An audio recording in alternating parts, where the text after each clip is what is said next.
तो आज हम देखेंगे कि भूरिजन प्रभु और बाकी आचार्यों ने कुछ लिखा है क्या 7वें श्लोक के ऊपर।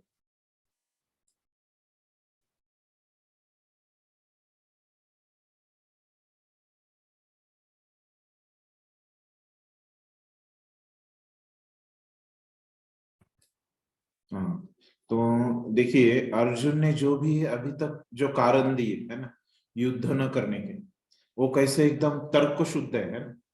एकदम सिस्टमैटिक है उसका अप्रोच प्रेजेंटेशन अर्जुन का, एकदम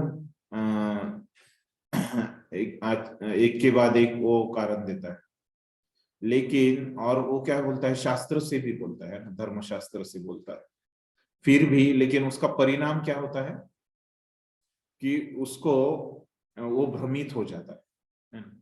वो शास्त्र से कारण दे रहा है लेकिन वो भ्रमित हो जाता है। शास्त्र से कोई बोलता है तो भ्रमित नहीं होना चाहिए। तो मतलब अर्जुन को पता नहीं रहता है एग्जैक्टली कैसे शास्त्र को बोलना है ना, थोड़ा सा अंधकार में वो ये भूमिका ले लेता है अपने लिए। तो ये समझने वाली बात, वो बोल रहा है तर्क से शास्त्र से, लेकिन वो उसका निष्कर्ष जो है कि वो भ्रमित हो गया है, वो निष्कर्ष नहीं निकाल पा रहा है शास्त्रों से। जो एक महत्वपूर्ण ये मुद्दा है। और जब अर्जुन बोलता है अभी ये 7वें श्लोक में कि मैं भ्रमित हो गया है ना, मैं दुविधा में आ गया और मैं अभी कृष्ण को शरण जाता हूं, ऐसे वो बोलता है भ्रमित होने के कारण।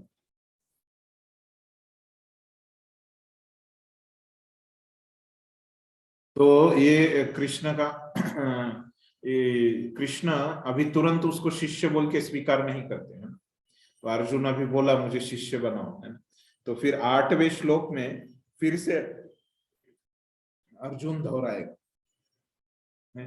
ये 7वें श्लोक का विषय और 8वें श्लोक में और अर्जुन उसके अंदर जाएगा है? शरणागति, मुझे स्वीकार करो आपका शिष्य बोल के। तो ऐसे 8वें श्लोक में जाएगा। तो ये सब बातें भूरिजन प्रभु बताते हैं। फिर विश्वनाथ चक्रवर्ती ठाकुर,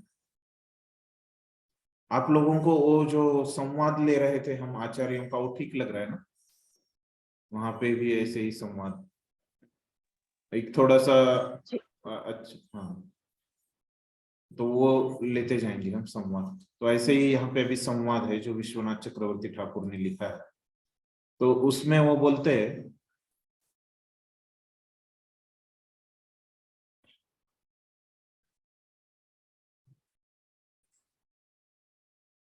तो कृष्ण वहां पे बोल रहे हैं अर्जुन को, कि कृष्ण बोलते हैं कि देखो तुम शास्त्र के ऊपर बोल रहे हो, विश्वनाथ चक्रवर्ती ठाकुर बोल, लेकिन तुम निष्कर्ष निकाल नहीं पा रहे हो और निष्कर्ष सही नहीं निकाल पा रहे हो। तो तुम्हारा निष्कर्ष क्या है, तुम क्षत्रिय होकर भी तुम क्या करना चाहते हो, भिक्षा मांग के जीना चाहते हो। अगर तुम्हारा ऐसा निष्कर्ष है तो मेरे बोलने का क्या अर्थ है? तुम मुझे बोल रहे हो कि तुम्हारा गुरु बनो, लेकिन तुम तो क्षत्रिय होके भी युद्ध नहीं करना चाहते, तो मेरे बोलने का क्या मतलब वहां पे है ना, मैं क्यों तुम्हारा गुरु बनूं? तो अर्जुन बोलता है मैंने मेरा क्षत्रिय धर्म छोड़ा है ना, तो ये मेरे हृदय की दुर्बलता है, कार्पण्यम है ना? कार्पण्य दोषो है ना, कार्पण्य मतलब दुर्बलता है। तो ये मेरे हृदय की दुर्बलता है और मेरी बुद्धि अभी क्या हो रही है, ये भ्रमित हो रही है ना? धर्म क्या है मैं अभी जान नहीं पा रहा। तो इसलिए आप कृपया मुझे मार्गदर्शन करो, आप कृपया मुझे बताइए। लेकिन कृष्ण बोलते हो नहीं नहीं मैं तुमको नहीं बताता। तुम क्या करते हो, बड़े बड़े शास्त्रों से इधर से उधर से संदर्भ देते हो और मैं जो भी बताता हूं उसको क्या करते हो, गलत साबित करते हो। तो अभी मैं तुमको ज्ञान ही नहीं दे, तो मैं कैसे तुमको बोलूं? तो अर्जुन बोलता है नहीं नहीं नहीं, मैं अभी आपका शिष्य बन जाता हूं, तो अभी मैं कुछ आपके शब्दों को विरोध नहीं करो, ऐसे अर्जुन को। तो ये संवाद है अर्जुन और कृष्ण के बीच में का, है ना। इसमें से सब हमको पता था, है। तो ऐसे देखोगे तो इसमें कुछ नया नहीं है, लेकिन संवाद के रूप में अर्जुन कृष्ण का विश्वनाथ चक्रवर्ती ठाकुर ऐसे लिखते। तो फिर बलदेव विद्याभूषण वो लिखते हैं कि ये जो श्लोक है, तो जो गुरु स्वीकार करना चाहिए है, ये जो शास्त्रों में बोला है, कोई भी हमको ज्ञान अगर हमको अर्जन करना है ना, दिव्य ज्ञान, चौथे अध्याय में भी आएगा, भगवत गीता में भी वो बोला गया है कि दिव्य ज्ञान किसी को चाहिए तो उसके लिए उनको गुरु के पास जाना पड़ेगा, और शास्त्रों का यही सार है। तो शास्त्रों में भी ऐसा ही बोला गया है, जैसे कि मुंडक उपनिषद में बोला गया है कि एक व्यक्ति को अपने हाथ में अग्नि लेके गुरु के पास जाना चाहिए ज्ञान मांगने के लिए, वेदों का, भगवान के बारे में ज्ञान मांगने के लिए जो वेदों में दिया गया है। ऐसे मुंडक उपनिषद में भी कहा गया है।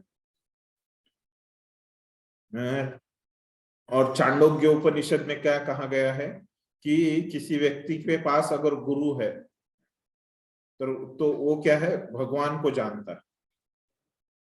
तो मतलब ये गुरु की महिमा ये दो उपनिषद में बताने के लिए बलदेव विद्याभूषण बोलते हैं कि कैसे गुरु स्वीकारना, ये क्या है, वेदों में कहा गया है, शास्त्रों में कहा गया है। इसके लिए ये दो संदर्भ देते हैं बलदेव विद्याभूषण, मुंडक उपनिषद और चांडोग्य उपनिषद से। और जो कार्पण्य शब्द है तो वो दर्शाता है, वो बोलते हैं कि अर्जुन को ज्ञान नहीं है, ब्रह्मन का ज्ञान नहीं, जैसे जो कि श्रुति में बताया गया है। तो अर्जुन का अभी उन्होंने दिया है, अर्जुन का जो ये श्लोक अर्जुन ने बोला है, तो उनके हिसाब से उन्होंने अर्थ दिया है। तो अर्जुन बोलता है कि अभी मेरी ये दुर्बलता आई है इसमें, और मेरा जो कर्तव्य है युद्ध का, तो वो मैं नहीं कर रहा हूं, मुझे उसमें दोष दिख रहा है।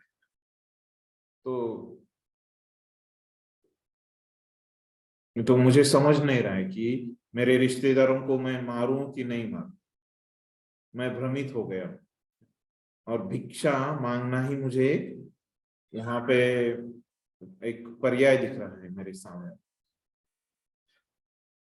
तो इसलिए मुझे आप निश्चित होके, है ना, ज्यादा कंफ्यूज मत कीजिए मुझे, निश्चित, है ना, एक ही उत्तर दे दीजिए, है ना, मुझे युद्ध करना है कि नहीं करना है, मुझे ज्यादा इधर उधर घुमाइए मत, निश्चित होके, निश्चितम ब्रूहितम, और जो कि हम मुझे अच्छा फल देगा वो मुझे बताइए एकांतिकम।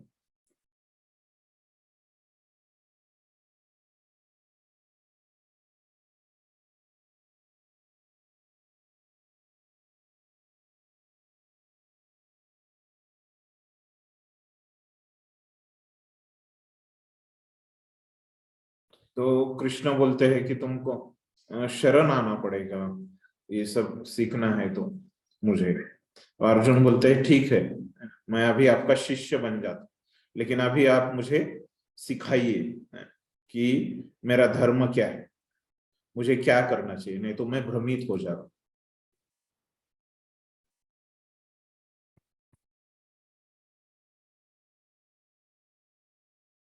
यहाँ पे माता जी ने प्रश्न पूछा है कि जो वहां पे जो श्लोक बोला है उपनिषदों में, तो वहां पे बोला है कि अग्नि एक हाथ में पकड़ के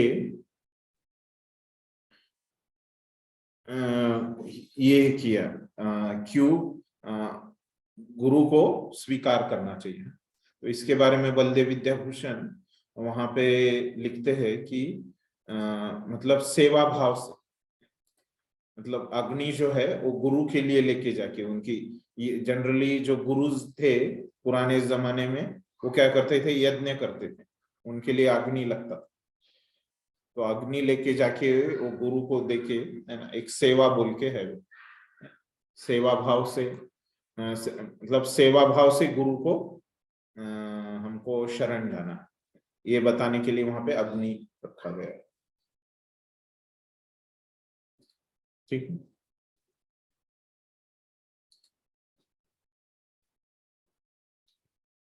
तो ये हो गया 7वां श्लोक है। तो अभी 8वें श्लोक की तरफ बढ़ते हैं। तो अभी जो है ये 7वें श्लोक में तो अर्जुन ने शरण गया, लेकिन 8वें श्लोक में अर्जुन अभी फिर से वो शरण जो है उसका, है ना, वो और दोहरा रहा है ना, ताकि कृष्णा उसको गंभीरता से ले ले और उसको शिष्य बोल के स्वीकार करे। अभी 7वां श्लोक वो बोलता है, लेकिन कृष्णा ने अभी तक उसको शिष्य बोल के स्वीकार नहीं किया। अर्जुन, कृष्ण उसको शिष्य बोल के स्वीकार करने के लिए ये शरणागति जो है अर्जुन की, है ना, अभी वो उसने बोला यहाँ पे कि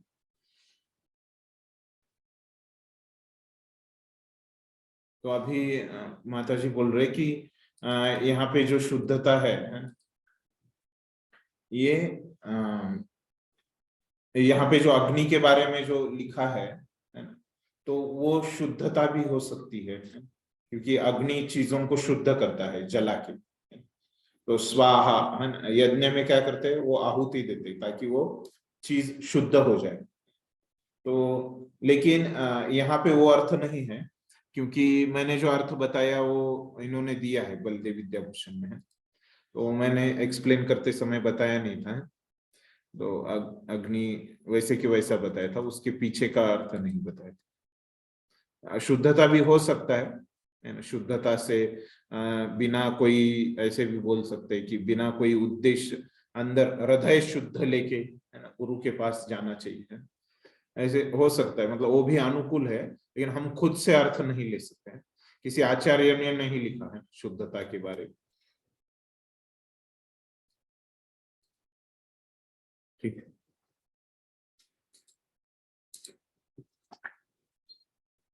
तो श्लोक पढ़ते हैं हम।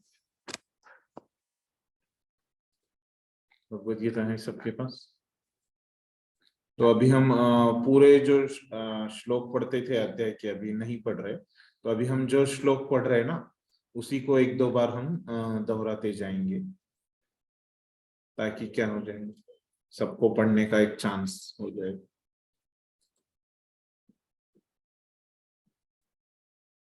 मैं पहले दोहराता हूँ। नहीं प्रपश्यामि ममापनुद्यात् यच्छोकमुच्छोषणमिन्द्रियाणाम् अवाप्य भूमा वसपत्नमृद्धं राज्यं सुराणामपि चाधिपत्यम्। अभी एक एक लेंगे। नहीं प्रपश्यामि ममापनुद्यात् यच्चोकमुच्चोषणमिन्द्रियाणाम् अवाप्य भूमा वसपत्नमृद्धं राज्यं सुराणामपि चाधिपत्यम्। आप में से कोई श्लोक दोहराइए और पढ़िए शब्दार्थ और भाषण। हाँ माता जी, प्रदीप पवन चित्रा माता जी पढ़िए।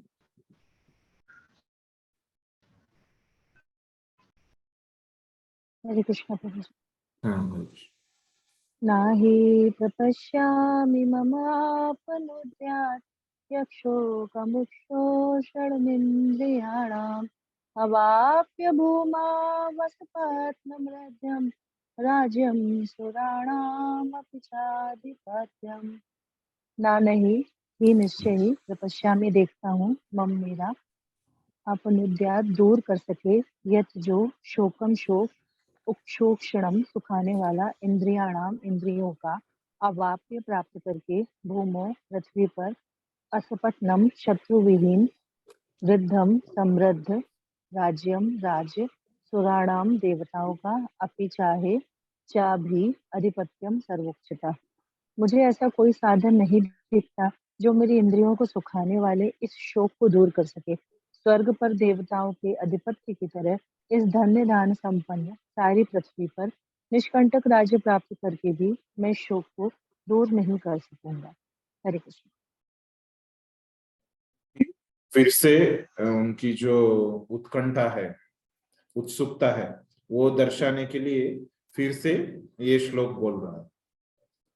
तो उसमें वो बोलते हैं कि नहीं प्रपश्याम, तो मुझे कुछ भी नहीं दिख रहा है। तो क्या नहीं दिख रहा है?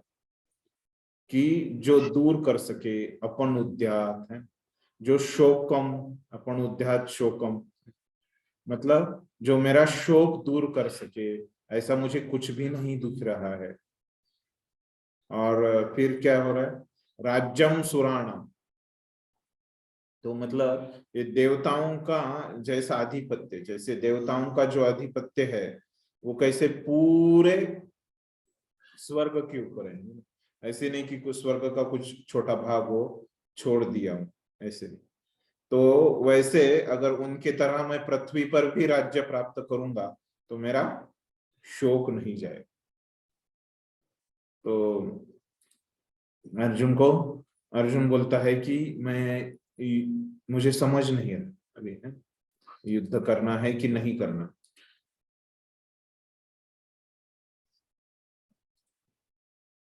तो यह अर्थ है ना। तो फिर प्रभुपाद तात्पर्य में कुछ महत्वपूर्ण चीजें लिखते हैं। तो यहाँ पे अर्जुन जो है वो दोबारा अपना अ, कृष्ण के ऊपर जो निर्भरता है उसको दर्शा रहे। और कोई रास्ता नहीं है वो बोलते हैं, और कोई शास्त्र उनको नहीं मदद कर सकता, और कोई व्यक्ति उनको नहीं मदद कर सकता। आ, ले ये पूरे जगत का राज्य भी उनको मिलेगा तो भी मैं शोक मेरा चला नहीं जाएगा। तो देवताओं की तरह मुझे राज्य भी रहेगा तो मेरा शोक जाएगा नहीं।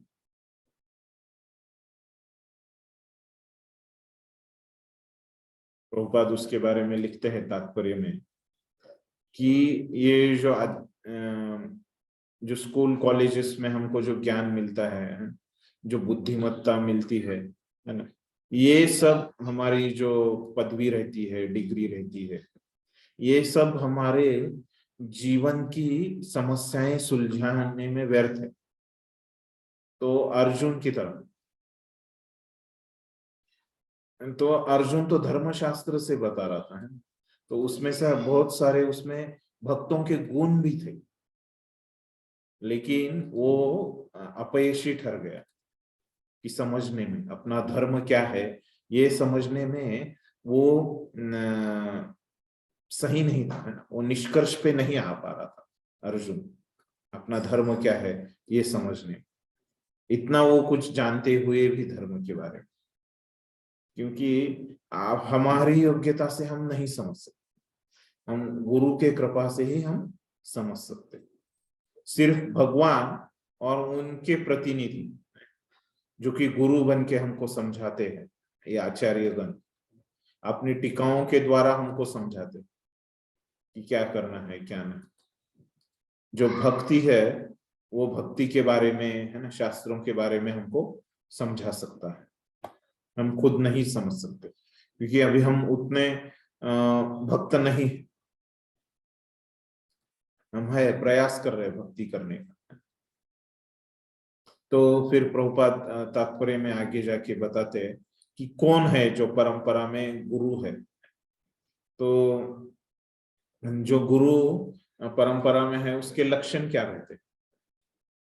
और प्रभुपाद बोलते हैं कि पहला जो लक्षण है वो क्या रहता है, 100% वो कृष्ण भावनामृत में रहता है। हमेशा दिन के 24 घंटे वो कृष्ण भावनामृत में रहता है। तो हम क्या करते हैं, हम जप में भी हम जो बोलते हैं वो सुनते नहीं है। तो कम से कम हम जब भक्ति करते हैं हमको प्रयास करना चाहिए कि हम वहां पे उपस्थित रहे, है ना, अपने मन के साथ वहां पे हम उपस्थित रहे, अपना मन कहीं अन्य जगह पे नहीं होना चाहिए। तो कम से कम भक्ति में हम प्रयास करेंगे तो हम भी एक धीरे धीरे हम अभ्यास करेंगे तो हम भी एक स्तर पे आ सकते हैं ना, कि हम भी जो 24 घंटा है हम भी कृष्ण भावना भावित रहे, कृष्णा कॉन्शियस रहे। और फिर उसके बाद आगे ये दो प्रभुपाद बोलते हैं कि और दूसरा जो उनमें गुण है कि वो समस्याओं का समाधान दे सकते। तो एक है कि वो जो समस्या आती है तो शिष्यों को, तो उसका वो समाधान दे सकते हैं। और दूसरा है कि वो कृष्ण भावना भावित होते हैं।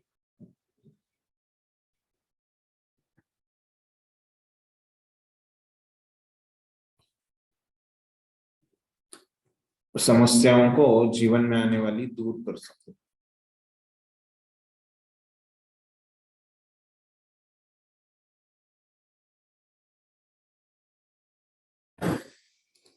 और उसके बाद उसका प्रभुपाद संदर्भ देते हैं कि कहाँ बोला गया है कि गुरु ने ऐसे जानना चाहिए और ये करना चाहिए।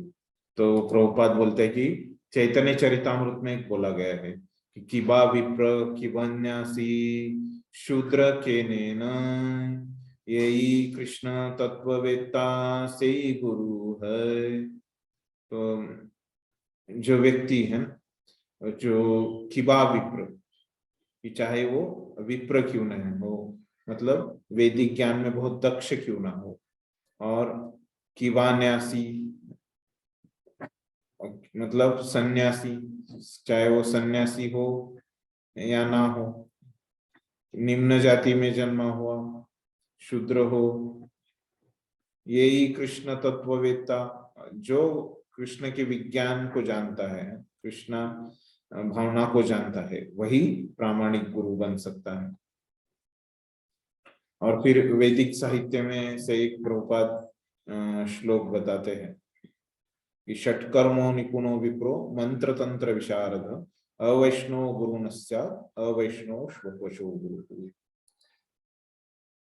तो सिर्फ भक्ति वैष्णव ही गुरु बन सकता है। ब्राह्मण भले ही उसमें वो ज्ञान हो, उसने पूरे शास्त्रों का अध्ययन किया हो, लेकिन अगर वो वैष्णव नहीं है तो वो कृष्ण भावना भावित नहीं है, तो गुरु उसको गुरु बोल के स्वीकार नहीं करना चाहिए। लेकिन शूद्र अगर होगा, लेकिन कृष्ण का भक्त होगा, तो उसको गुरु बोल के स्वीकार कर सकते हैं। तो ये प्रभुपाद वहां पे लिखते हैं कि इसको गुरु स्वीकार करना है। फिर बाद में ये सब प्रभुपाद बोलते हैं कि ये जो है जो अभी पैसे का जो चलता है, क्या आर्थिक विकास और भौतिक सुख, ये पारिवारिक सामाजिक है, ये सब चीजें जो क्या है, ये बहुत ही क्षणिक है और ये हमारे शोकों को दूर नहीं कर सकते।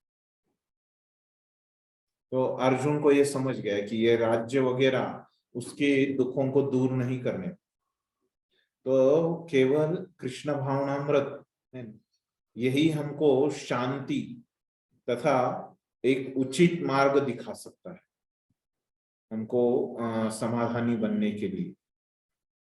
ये आर्थिक विकास ये हमको समाधान नहीं दे पाए, हम चंद्रलोक भी क्यों ना जाए तो पद लिखते हैं, लेकिन हमको सुख प्राप्त नहीं होगी।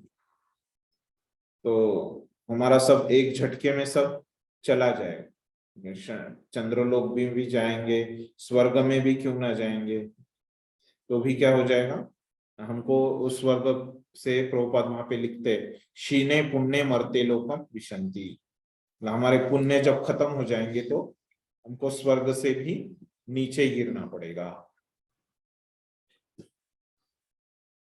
तो बहुत बड़े बड़े राष्ट्र भी ये शांति प्राप्त करने का प्रयास कर सकते हैं, कर रहे हैं, लेकिन उनको क्या है, शांति नहीं मिल रही और उनके देश के जो समस्याएं हैं वो सुलझा नहीं पा रहा।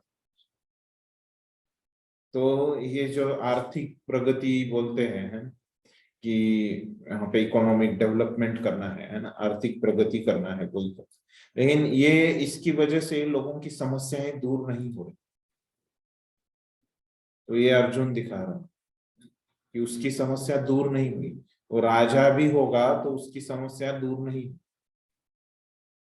तो वहां पे फिर प्रभुपाद बोलते हैं कि फिर अगर समस्या को अगर दूर करना है, इसका अगर हमको निवारण करना है, तो हमको क्या करना पड़ेगा? अर्जुन की तरह, अर्जुन ने जैसे उसकी समस्या का निवारण किया है, तो कृष्ण के पास जाके उनसे हमको प्रार्थना करना पड़ेगा। यही कृष्ण भावनामृत की विधि, कृष्ण के पास जाके हमको पूछना पड़ेगा, है ना। मतलब अभी हम क्या करेंगे, जो कृष्ण के उपदेश है ना, वो हम पढ़ सकते हैं हमारे जीवन में, है ना। हम तो कृष्ण के पास, अर्जुन के लिए वहां पे कृष्ण खुद थे, तो प्रभुपाद बोलते हैं तो कृष्ण खुद है।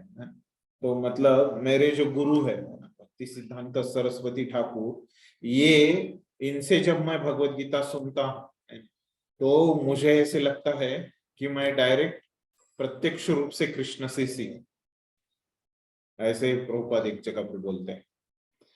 तो हमको ये जो आचार्य है और हमारे जो गुरुवर्ग है, प्रभुपाद है, इन्होंने बहुत सारे ग्रंथ लिखे हैं कि कृष्ण को क्या लगता है, कृष्ण का क्या इच्छा है, हम वो पढ़ सकते हैं। प्रत्यक्ष रूप से कृष्ण से अगर हम नहीं मिल सकते, और उनसे पूछ सकते हैं कृष्ण के बारे में।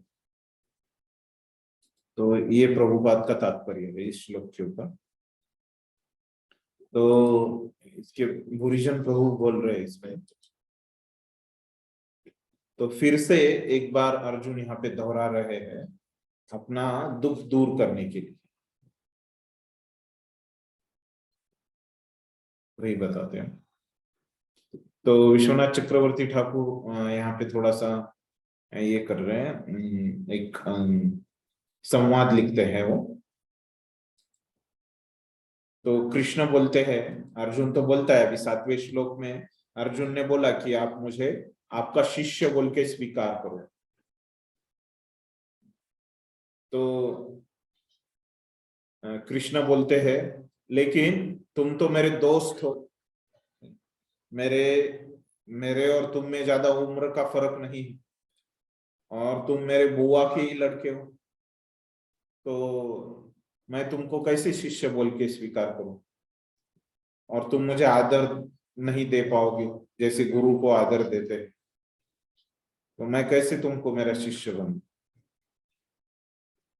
तो तुम क्या करो, ये वेद व्यास है ना, ये शास्त्र लिखे, ये वेद व्यास ने सब शास्त्र लिखे, तुम ऐसे करो, वेद व्यास के पास जाओ और उनसे पूरे शास्त्र सीख लो, ऐसे बोलते हैं कृष्ण उनको। फिर और तुम्हारा बहुत आदर भी है ना वेद व्यास के प्रति, और तुम उनको आदर भी दे सकते हो, मुझे ज्यादा तुम आदर नहीं दे सकते, क्योंकि मैं तुम्हारे और मेरे में ज्यादा उम्र का फर्क नहीं है, मैं तो तुम्हारे बुआ का ही लड़का हूँ, और मैं तुम्हारा दोस्त भी हूँ। तो मुझे मेरे पास मत आओ, तुम क्या करो, वेद व्यास के पास जाओ।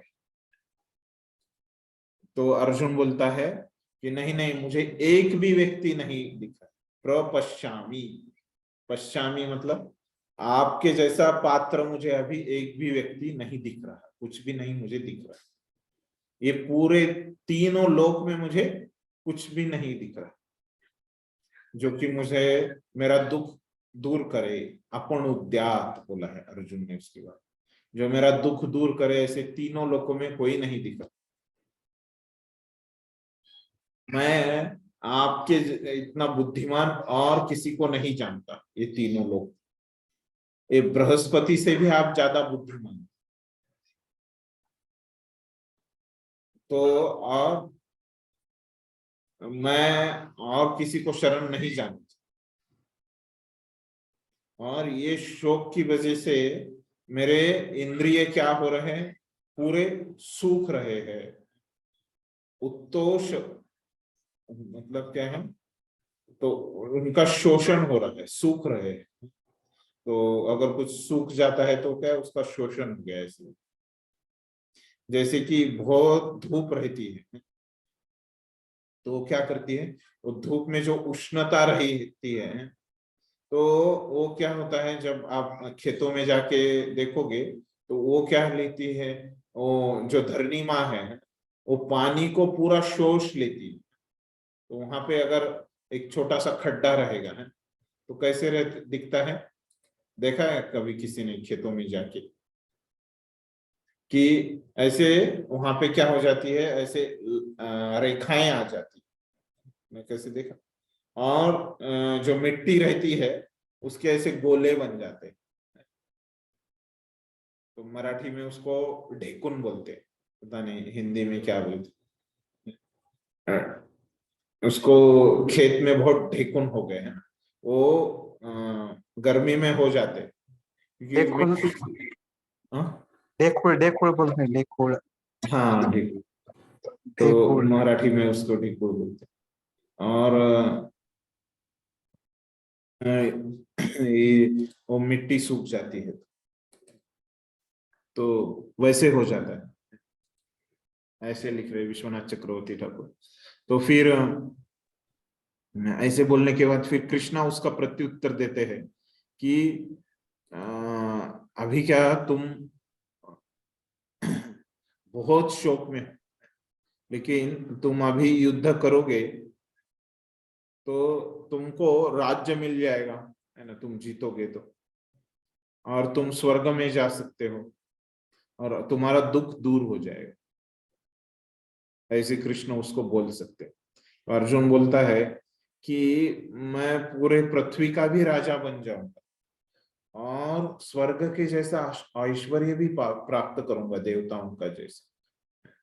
देवताओं के ऊपर, देवताओं का भी मैं राजा क्यों ना बन जाऊं, है ना, फिर भी मेरे जो इंद्रिय है वो खुश नहीं होंगे, मुझे सुख प्राप्त नहीं होगा। ऐसे अर्जुन उनको प्रत्युत्तर देता है।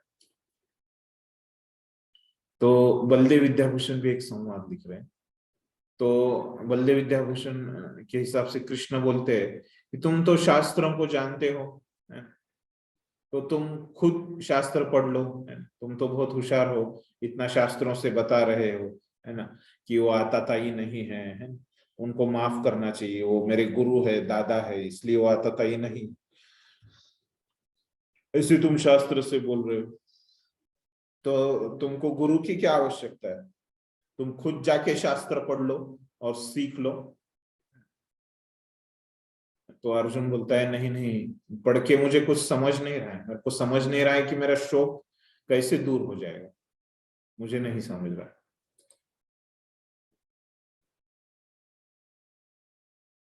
और ये जो शौक है मुझे पूरा सुखा रहा है, और नहीं नहीं अभी बस हो गया, मैं आपका शरण लेना चाहता हूँ।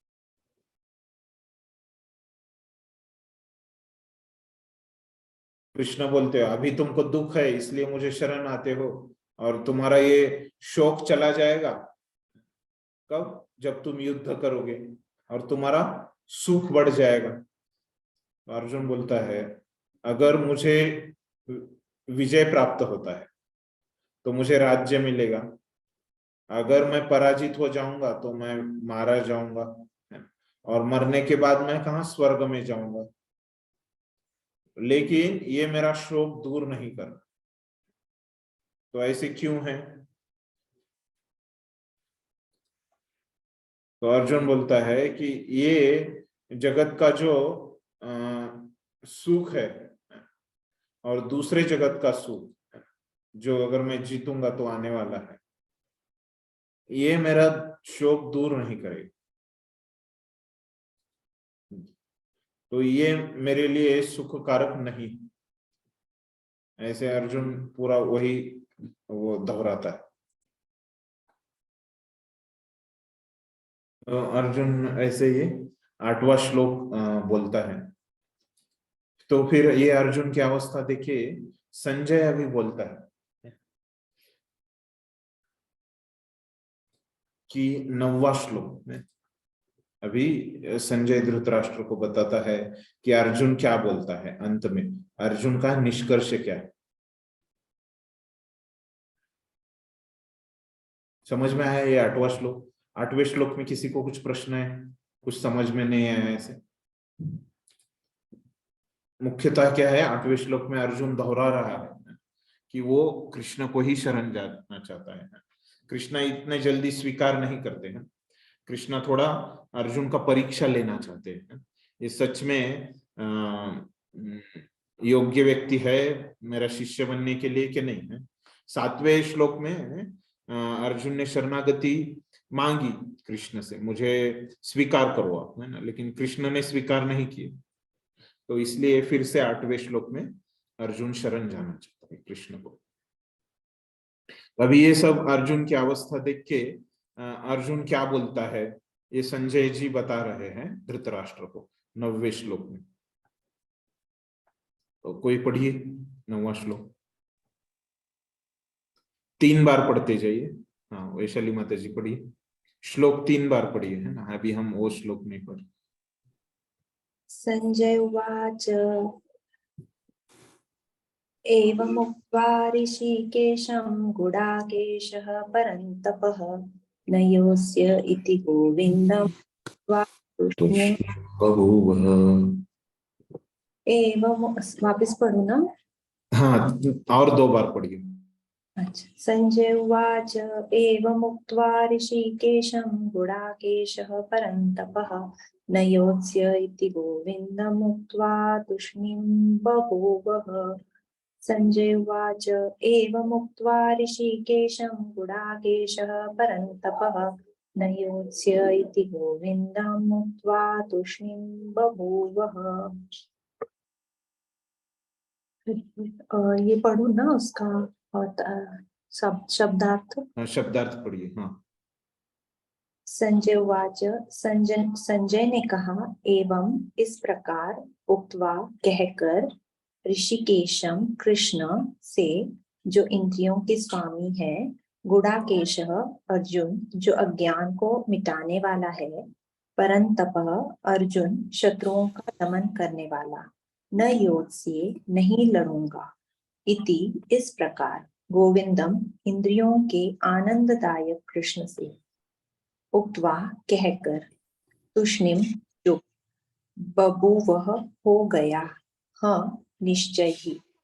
संजय ने कहा, इस प्रकार कहने के बाद शत्रुओं का दमन करने वाला अर्जुन कृष्ण से बोला, हे गोविंद, मैं युद्ध नहीं करूंगा, और चुप हो गया। अरे तो जैसे कि मैंने पहले बताया था आपको कि यहाँ पे संजय बता रहे हैं धृतराष्ट्र को, है तो अर्जुन का ये सब बोलने के बाद क्या अवस्था हो गया है, अर्जुन क्या करता है।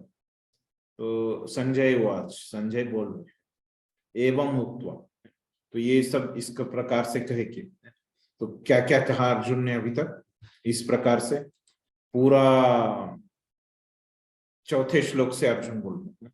4थे श्लोक में वो 4थे 5वें श्लोक में उसने क्या किया कि उनको मारूंगा नहीं ये बताया। फिर 6ठे श्लोक में वो कंफ्यूज हो गया, मेरे लिए क्या अच्छा है मेरे को समझ नहीं। तो 7वें में फिर वो शरण आ गया, 8वें में फिर वो शरणागति को उसने दोहराया। तो ये सब करने के बाद तो अभी क्या हो रहा है, अर्जुन क्या बोलता है कि मैं युद्ध नहीं करूंगा, तो उसके बारे में बोल रहे। तो वो ऋषिकेशम, तो कृष्ण से, कृष्ण को वो बता रहा है अर्जुन। कौन बता रहा है? गुडाकेश, परंत अर्जुन जो अज्ञान भी मिटा सकता है और शत्रुओं का दमन भी कर सकता है। वो बोल रहा है न युद्ध से, युद्ध नहीं करूंगा, इस प्रकार गोविंद मुक्त्वा। तो गोविंद मतलब कृष्ण जो कि इंद्रियों के स्वामी हैं, इंद्रियों को आनंद देते हैं। सॉरी, गोविंद मतलब इंद्रियों को आनंद देते हैं, ऋषिकेश मतलब जो इंद्रियों के स्वामी हैं। उक्त्वा तो बोल कर, ऐसे कहकर। तुष्णि मतलब चुप बैठना, बभूव हो गया, तो चुप हो गया ऐसे बोल के कि मैं युद्ध नहीं करना चाहता। तो तात्पर्य में प्रभुपाद लिखते हैं,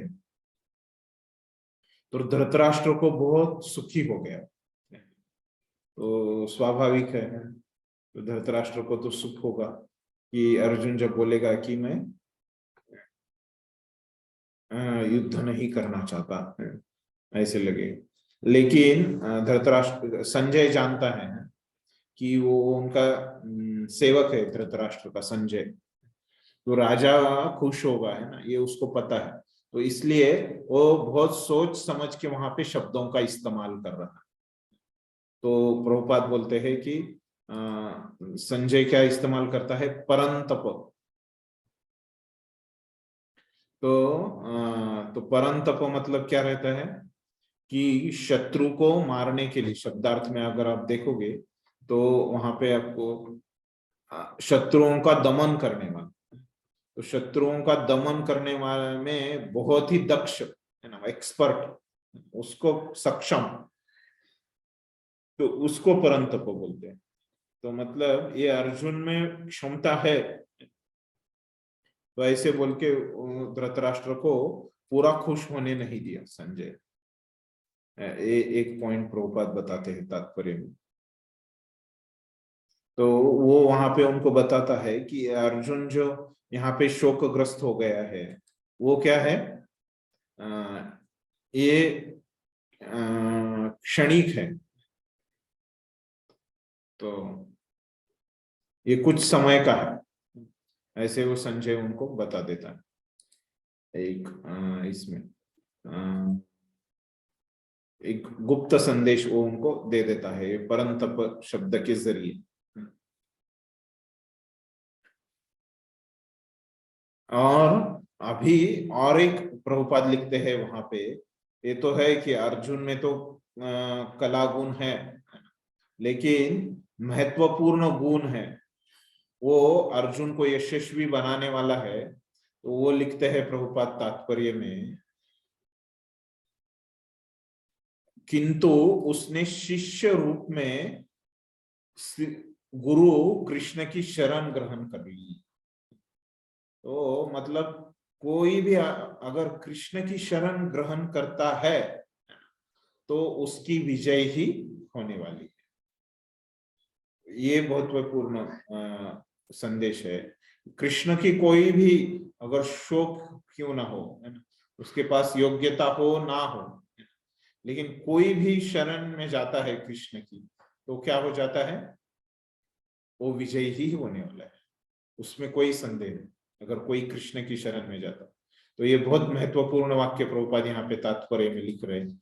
तो कोई भी कृष्ण की शरण में जाए, वो क्या होने वाला है, विजयी ही होने वाला है, जैसे अर्जुन की तरह।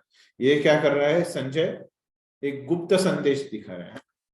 तो मतलब जैसे इसको बोलते हैं कि बुद्धिमान लोगों को इशारा ही काफी है, तो वैसे ही थोड़े से शब्दों में संजय एक गुपित मर्म दे रहा है धृतराष्ट्र को, है, ज्यादा खुश मत हो, डायरेक्टली तो नहीं बता सकता ना, नहीं तो फिर वो तो राजा है धृतराष्ट्र, है ना, तो उसकी तुरंत जान चली जाएगी संजय की।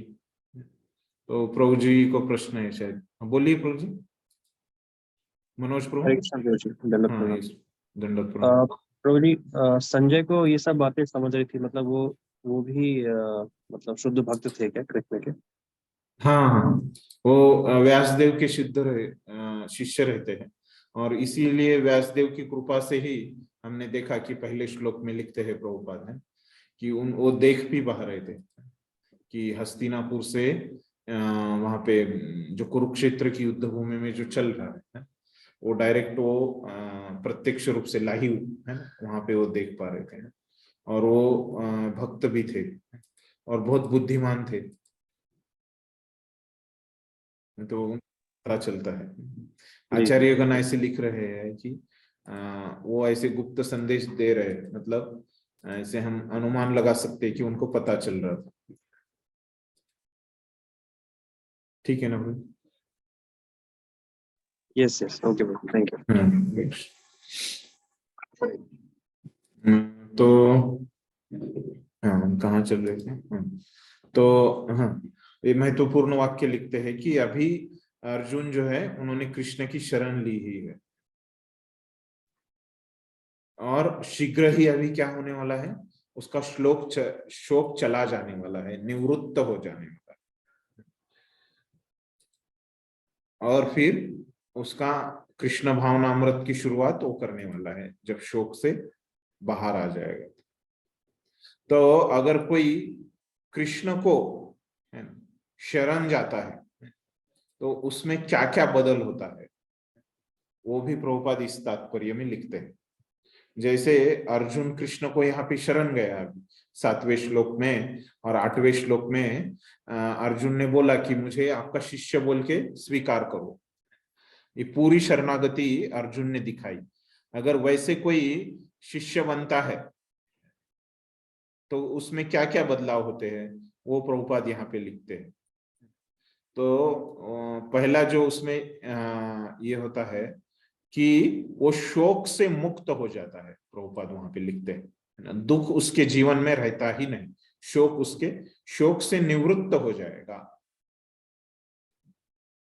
और दूसरा चीज वहां पे प्रभुपाद बोलते हैं कि क्या हो जाएगा, वो फिर से अपने धर्म में स्थित हो जाएगा, आत्म साक्षात्कार में स्थित हो जाएगा, क्योंकि उसको पूर्ण ज्ञान वहां पे होकर, है ना, वो क्या करेगा, युद्ध करेगा।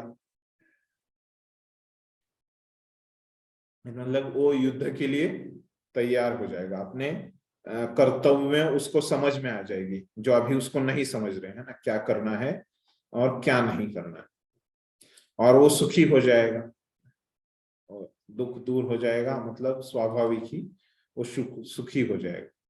तो ये सब बदलाव होते हैं अगर कोई कृष्ण की शरण लेता है तो, प्रभुपाद ऐसे लिखता है। तो इस तरह धृतराष्ट्र का हर्षभंग हो जाएगा। तो प्रभुपाद भी यहाँ पे बता रहे कि धृतराष्ट्र का हर्षभंग हो जाएगा ये संजय की ऐसे बातें बताने से। ठीक है, तो विधुरीजन प्रभु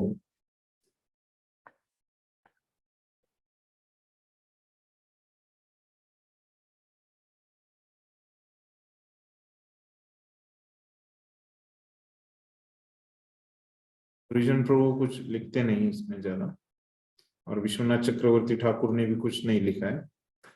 तो बलदेव विद्याभूषण वहां पे एक संवाद लिखते हैं। तो अभी अर्जुन ने ऐसे बोला, वहां पे प्रश्न हो सकता है ना, तो अर्जुन ने ऐसे बोल के फिर क्या किया, है ना, उसका निष्कर्ष कुछ आया नहीं ना 8वें वर्ष में ये बात। अर्जुन तो शरणागति मांग रहा है, फिर क्या हो गया, तो वो संजय वहां पे शुरू कर रहे हैं ऐसे बलदेव विद्याभूषण।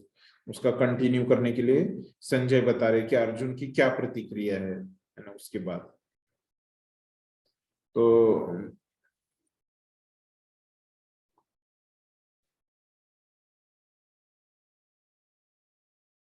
विद्याभूषण यहाँ पे विशेष बातें ये बताते हैं कि ऋषिकेश मतलब क्या होता है, इंद्रियों का स्वामी। तो अर्जुन ये ऋषिकेश शब्द वहां पे ले रहे हैं, मतलब संजय उनके मनोभाव में लिख रहे हैं ऋषिकेश वहां पे शब्द। तो संजय बोल रहे हैं उनके मनोभाव में है। तो ऐसे क्यों बोल रहे हैं, क्योंकि उनको अपेक्षा है कि वो अर्जुन के इंद्रियों के स्वामी बनेंगे और उनका शोक दूर करेंगे। तो इसलिए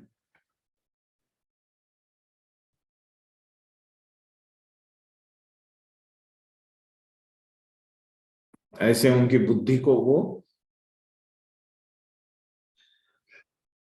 तो गोविंद का एक मतलब क्या होता है, जो वेदों का जानकार है उसको भी गोविंद बोले। और फिर अर्जुन यहाँ पे गोविंद शब्द, संजय अर्जुन के मनोभाव में ये गोविंद शब्द यहाँ पे ले रहा है। मतलब क्या है कि अर्जुन को समझ में आ जाएगा कि धर्म क्या है, वेदों का निष्कर्ष क्या है, ये अर्जुन को समझ में आ जाएगा कृष्ण की कृपा से। तो इस तरह से धृतराष्ट्र के यहाँ पे जो आनंद उत्पन्न हुआ था, तो संजय उसको बाजू में रखता है। तो ये 90वें वर्ष के बाद, और बताता भी है। तो फिर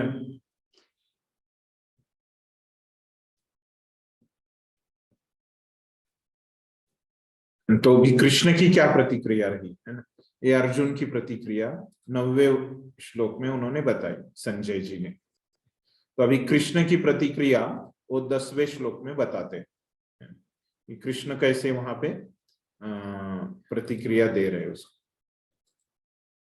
पढ़िए माता जी।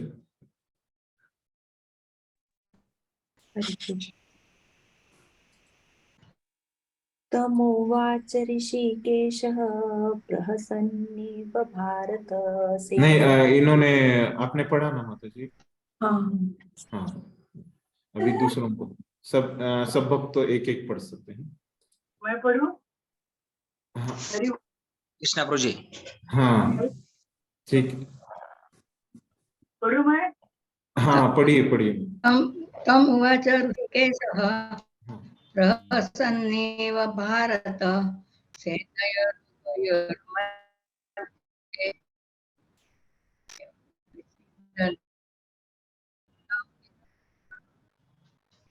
तम उवाच ऋषिकेशः प्रहसन्नेव भारत सेनयोरुभयोर्मध्ये विषीदन्तम् इदं वचः।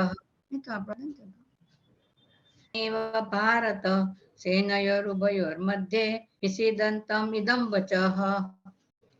तम उससे, उवाच कहा, हंसते हुए, ई मानो, भारत हे भरतवंश, उभयोर दोनों पक्षों की मध्य बीच में लिखित वचः शब्द, हे भरत, शोक मग्न अर्जुन से कृष्ण ने मानो हंसते हुए ये शब्द कहे।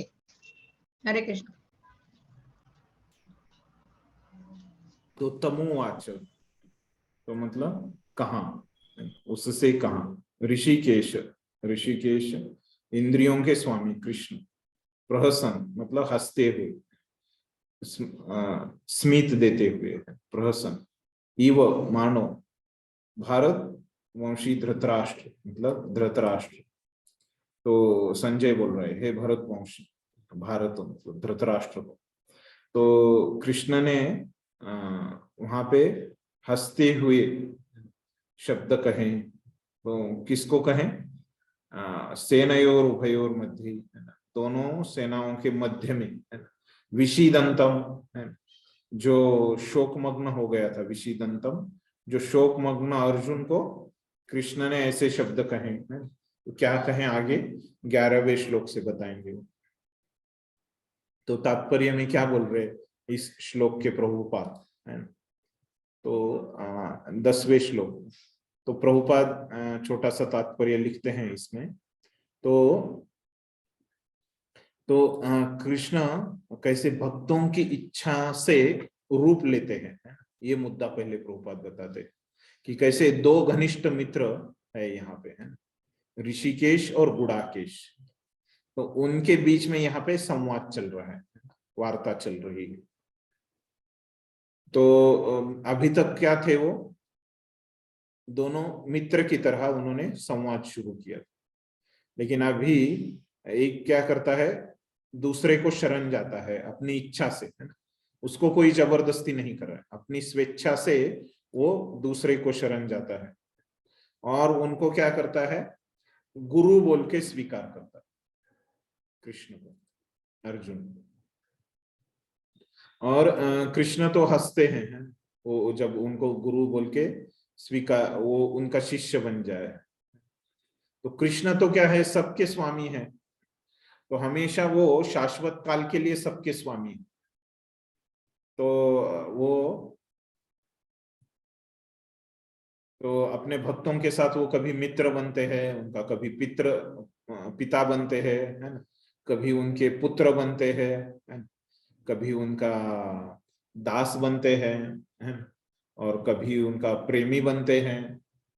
तो जैसे भक्तों का भाव है, कृष्ण वैसे भूमिका ले लेते। तो अर्जुन ने पहले दोस्त बनने के उनको स्वीकार किया, तो उन्होंने वो तैयार हो गए। फिर गुरु बन के स्वीकार किया, तो उसमें भी तैयार हो गए। तो ऐसे रहता है कृष्ण का। जो भाव में हम ये यथा माम प्रपद्यन्ते, आगे आएगा वो श्लोक भगवद गीता, जिस भाव में हम कृष्ण की उपासना करेंगे, स्मरण करेंगे, तो उस भाव में ही कृष्ण क्या करेंगे, हमको प्रतिसाद देंगे। तो ये पहला तत्व यहाँ पे प्रभुपाद हमको समझाते हैं।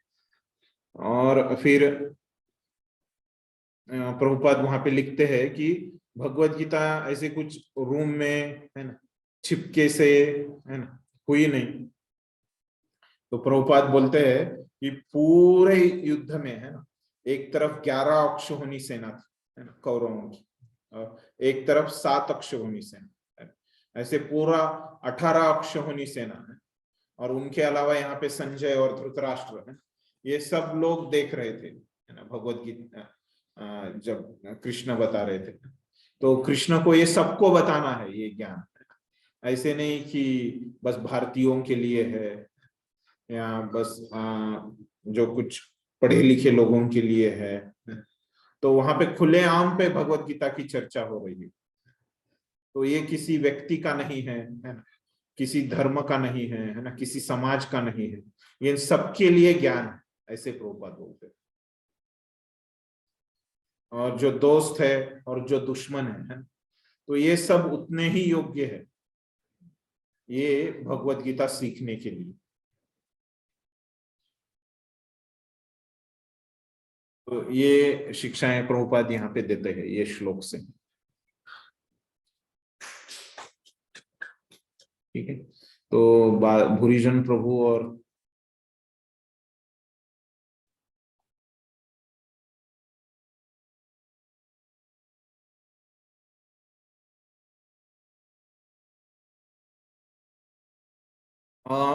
ये जो भगवत गीता है, भूरिजन प्रभु बोल रहे, ये सबके लिए है। और क्या है, ऐसे नहीं कि ये 2025 तक ही है या 3000 तक ही है, 4000 तक ही है। तो ये सदा सर्वदा है। आगे जाके हमको पता चलेगा कि ये सूर्य देव को भी पहले बताई गई है, बहुत बहुत साल पहले। फिर पहले ये भूतकाल में और भविष्य काल में भी यही रहेगी भगवत गीता, और अभी भी है।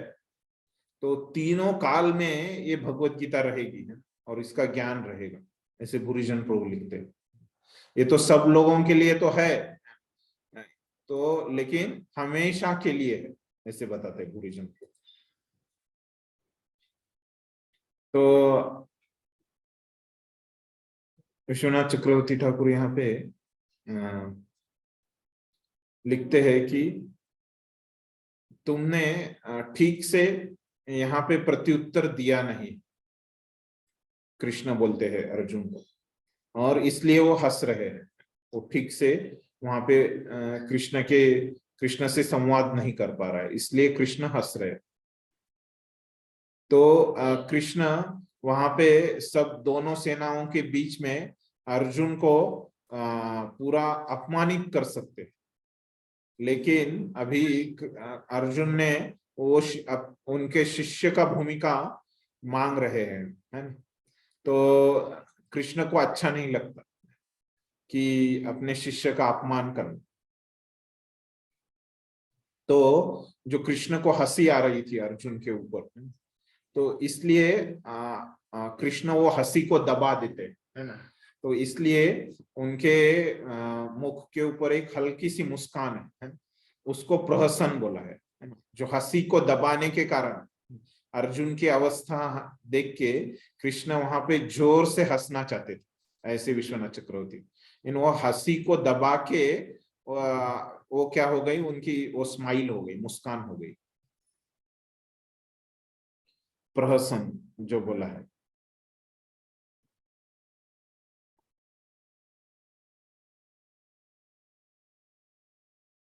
ऐसे वो लिखते हैं। फिर बलदेव विद्याभूषण लिख रहे हैं, तो ऋषिकेश भगवान है ना, वो अर्जुन को बता रहे हैं। और अभी महत्वपूर्ण जो संदेश है अगले श्लोक से वो बताने वाले हैं। तो इसलिए वो अर्जुन के ऊपर थोड़ा सा स्माइल देते हैं। और वो सोचते हैं कि ये जब विचार तुम्हें आए कैसे, ये तो ऐसे वो सोच रहे हैं मन में, इसलिए वो वहां पे वैसे स्माइल दे रहे हैं, ऐसे बल्ले। ये युद्ध न करने के विचार अर्जुन में आए कैसे है, ये इसके ऊपर सोचते हुए वो स्माइल दे रहे हैं। और तुम्हारे ये जो शब्द है ना, तो ये तुम एकदम मूर्खों की तरह इस्तेमाल कर रहे हो, है। तो अर्जुन के ये शब्द पकड़ के कृष्ण पूरा उनको अपमानित कर सकते थे, तो इसलिए, लेकिन वो अपमानित नहीं करके थोड़ा सा उन्होंने स्माइल दिया अर्जुन, क्योंकि अभी वो उनके शिष्य बनने वाले थे, इसलिए उनका अपमान नहीं करते। तो थोड़ा सा वो स्माइल करके उनको समझा देते।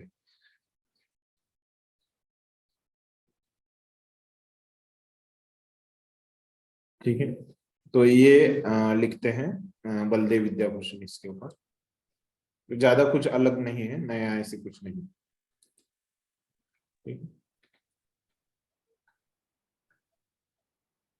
तो यहाँ पे पहला विभाग अपना संपूर्ण होता है 10 श्लोकों का, जो कि वो पहले ही श्लोक का ये था, कंटिन्यूएशन था। और इसमें अर्जुन ने 5वां कारण दिया, है ना, युद्ध न करने। तो क्या था वो कारण, ये पहले 10 श्लोकों में?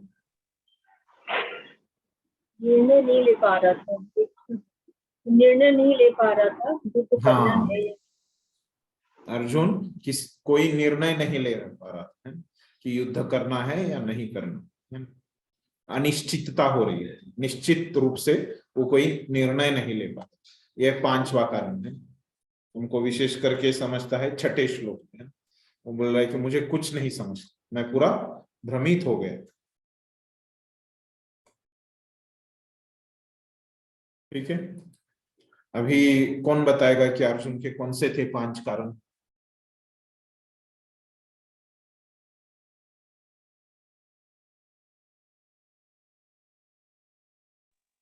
क्वेश्चन फिर से रिपीट कीजिए। हरे कृष्ण। अर्जुन के युद्ध न करने के 5 कारण क्या थे? इसके अंदर हरे करुणा कृष्ण प्रभु थी, जी। हाँ, इनको को उसके मन में बहुत करुणा जाग गई थी, वो इनको कैसे मारेगा वो।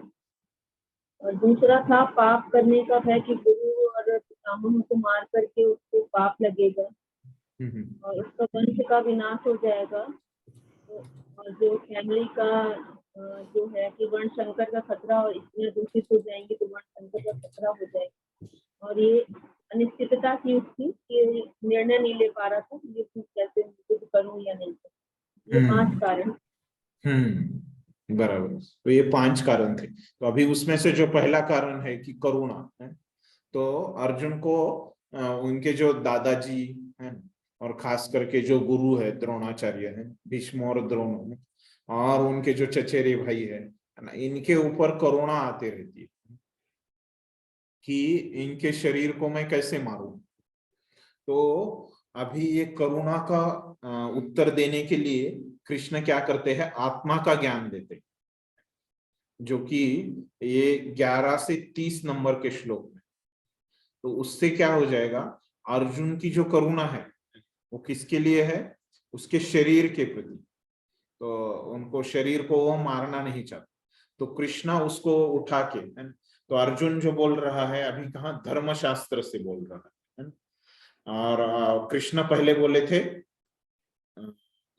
ने देखा था कि इससे अर्थशास्त्र से, तो अर्थशास्त्र को अर्जुन ने धर्मशास्त्र से हरा दी।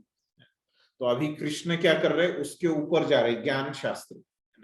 ज्ञान मतलब क्या होता है, हम शरीर नहीं आत्मा है, इसका हमको जानकारी होना, यही असली ज्ञान है। तो कृष्ण वहां पे अभी ज्ञान का शास्त्र में जाके वहां से संदर्भ लेंगे और अर्जुन को बताएंगे कैसे तुम शरीर नहीं है और ये सब लोग कैसे आत्मा है, और तुम उनको मारोगे। तुम्हारी जो करुणा है वो भौतिक स्तर पे है, आत्मा के स्तर पे नहीं। तो तुम उनको मारोगे तो कोई वहां पे हानि नहीं, इसलिए तुम उठो और युद्ध के लिए तैयार हो। इसका उत्तर अभी 11वें श्लोक से कृष्ण देते हैं। लेकिन उससे पहले एक महत्वपूर्ण अपने ये ओपन बुक प्रश्नों के बारे में मैं पूछना चाहता हूँ। आपको बोला था मैंने कि 10 श्लोक जब होंगे तब ये जो यूनिट है भगवत गीता के पहले 6 अध्याय, तो ये यूनिट के ऊपर का एक ओपन बुक प्रश्न है, उसके बारे में मैं समझाऊंगा।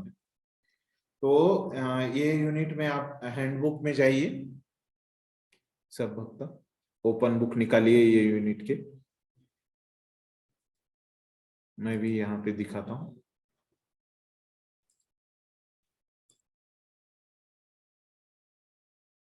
दिख रहे? तो पेज नंबर आपको जाना पड़ेगा, दिख रहा है क्या यहाँ पे?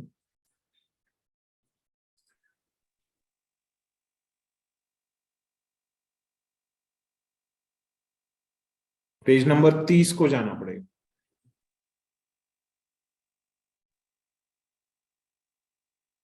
पेज नंबर 30 में जो चौथा प्रश्न है वो अभी वो अपने को रहेगा। इसमें से 2 प्रश्न हमको है, ये चौथा प्रश्न दिख रहा है, मैंने उसको ये किया है, हाईलाइट किया है। दिख रहा है सबको?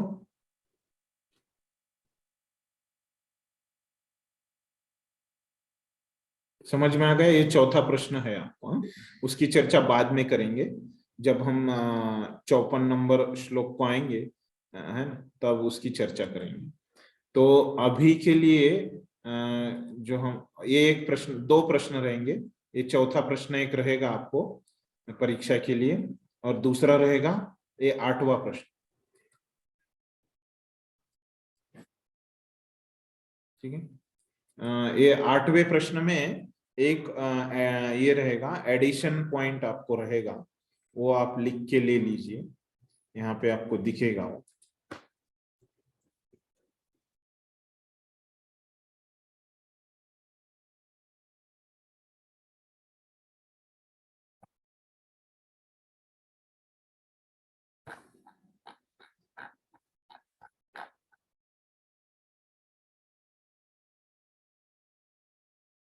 तो यहाँ पे है कि कैसे, हाँ,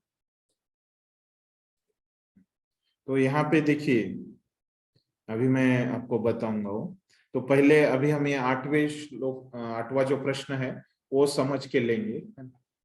तो कोई पढ़िए यहाँ पे वो प्रश्न कोई पढ़िए, आप में से कोई पढ़िए। हरे कृष्णा। हाँ पढ़िए। गीता अध्याय 2 to 6 और प्रभुपाद के प्रवचनों की टिप्पणियों के आधार पर संदर्भ देते हुए अपने शब्दों में अन्य योग पद्धतियों की तुलना में भक्ति की श्रेष्ठता को स्थापित कीजिए। अपने उत्तर में निम्नलिखित का वर्णन कीजिए। भक्ति योग के अतिरिक्त अन्य योग पद्धतियों की कलयुग में अव्यवहारिकता। दूसरा है, किस प्रकार भक्ति में अन्य योग पद्धतियों का अभ्यास किए बिना ही भक्ति योग का अभ्यास किया जा सकता है। हरे कृष्णा।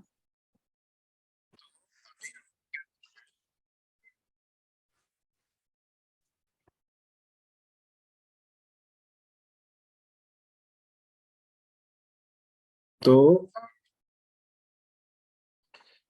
देखिए 2 से 6 तक, मतलब पूरे 5 अध्यायों में ये अध्याय में लेना है, और प्रभुपाद के प्रवचनों से नहीं लिया तो चलेगा क्योंकि वो इंग्लिश में है और सभी वो आपको पढ़ना इतना मुश्किल नहीं, तो वहां से नहीं लिखा आप लोगों ने, हिंदी वाले लोगों ने, तो भी चलेगा। तो आपको ये अध्याय 2 से 6 से तक है पूरे, इसमें देखिए 5 अध्यायों में से क्या लिखना है कि आपके खुद के शब्दों में अन्य योग पद्धति। तो अभी मैं बताऊंगा कि क्या कौन से योग रहते हैं, उसके बारे में, योग पद्धति के बारे में पहले आपको बताऊं तो आपको ये प्रश्न समझेगा। तो योग पद्धति में सबसे शुरू में रहता है। तो सबसे शुरू में जो रहता है वो रहता है एक जो पशु जीवन। सबसे नीचे क्या रहता है? सबसे पशु जीवन। तो वहां पे लोग वेदों को नहीं मानते हैं। अपने इंद्रिय जो अभी लोग पाश्चात्य लोग जीते हैं, जैसे उनको लगता है, उनके मन, पशु क्या करते हैं, अपने को जैसे लगता है वैसे जीते। तो वो उनका कोई मालिक नहीं है, वो किसी को अथॉरिटी मानते नहीं, किसी का वो वहां पे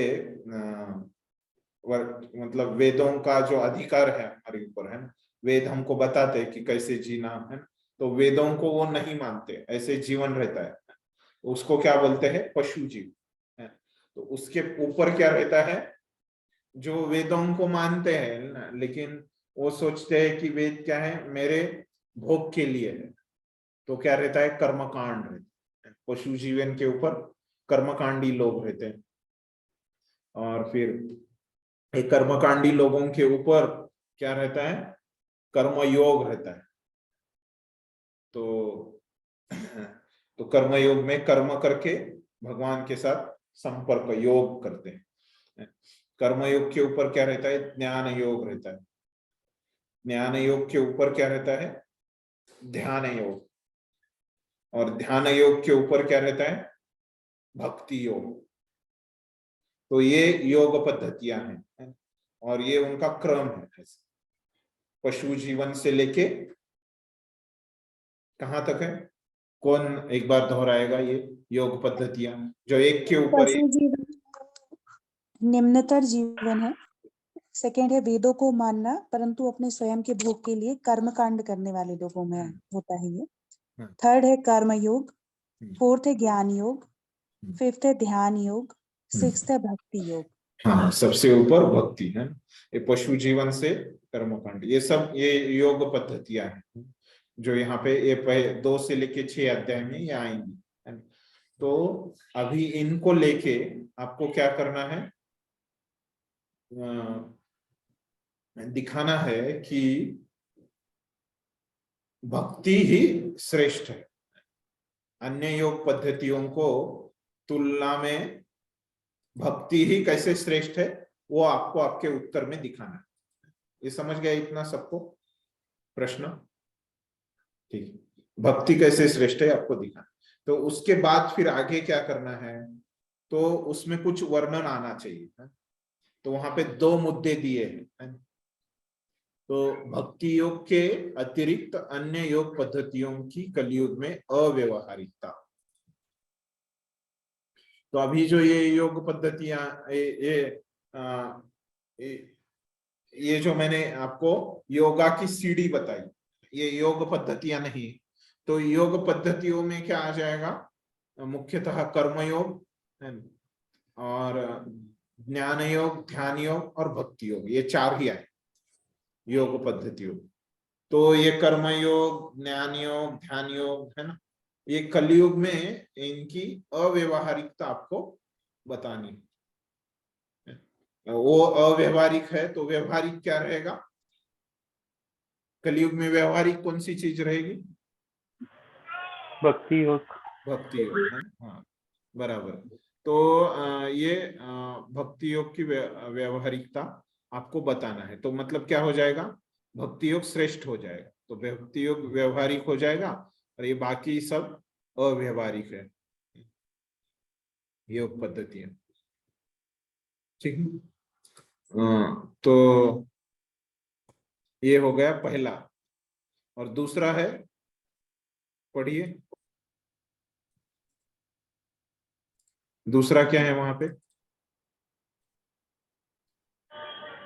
किस प्रकार भक्ति में अन्य योग पद्धतियों का अभ्यास किए बिना ही भक्ति योग का अभ्यास किया जा सकता है? तो ऐसे कुछ वहां पे श्लोक आएंगे या तात्पर्य में मुद्दे आएंगे, है ना, वो अभी आपको यहाँ पे दूसरे अध्याय से वो लिखते जाना है। मतलब फिर से आपको ये पढ़ने की, अभी हम जब पढ़ते जा रहे हैं तब आप लोगों को ये लिखते जाना, मैं नहीं बताऊंगा आपको। इसलिए पहले ये प्रश्न आपको समझा रहा हूँ ताकि आसान जाए। ये ओपन बुक प्रश्न लिखना, तो बाद में इसके ऊपर चर्चा करने की जरूरत। तो अभी से हम जब पढ़ रहे हैं तो उसके साथ ही आप लिखिए क्या क्या लिखना है आपको, कि कैसे भक्ति योग श्रेष्ठ है और भक्ति योग के अतिरिक्त अन्य योग पद्धतियां कैसे अव्यवहारिक है। और आपको लिखना है कि अन्य योग पद्धतियों का अभ्यास किए बिना ही हम योग का अभ्यास कर सकते हैं। अन्य योग पद्धतियों का हमको अभ्यास करने की जरूरत नहीं भक्ति योग की। ठीक है, समझ गया प्रश्न? इतने में किसी को कुछ शंका वगैरह है प्रश्न में? कुछ समझा नहीं ऐसे है? तो अभी आपको क्या देखना है, जब आप सुन रहे हैं समझ लेते हैं, तो मैं प्रत्येक श्लोक के बाद पूछता हूं कि आपको ये सब श्लोक समझा कि नहीं समझा, है ना?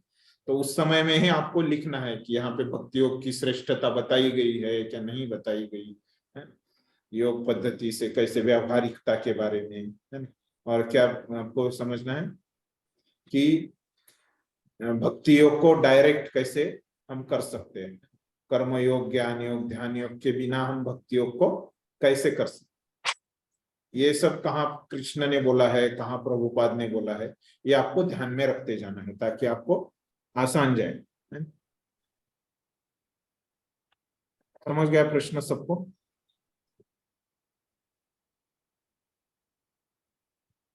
तो अभी एक बताना है मुझे, यहाँ पे जो एक प्रश्न लिखा है 8वां प्रश्न, ये 8वां प्रश्न जो है अपूर्ण लिखा गया है आपके हैंडबुक में। ये हैंडबुक में थोड़ी सी गलती है यहाँ पे।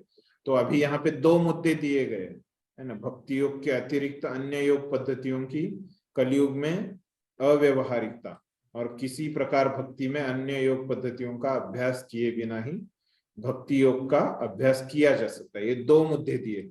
तो अभी तीसरा मुद्दा इसमें एक बढ़ा लीजिए, तो ये कि अभी भक्ति योग जो करना है उसके अंग है, जो यहाँ पे इंग्लिश में दिया गया है कि कैसे भक्ति योग जो है वो दूसरी जो योग पद्धतियां हैं वो सब, अगर हमने भक्ति योग हम करते हैं तो उसके जो अंग है भक्ति योग करने के, वो अंग अगर हमने किए है ना, तो दूसरे योग पद्धति के अंग भी उसमें आ जाते हैं।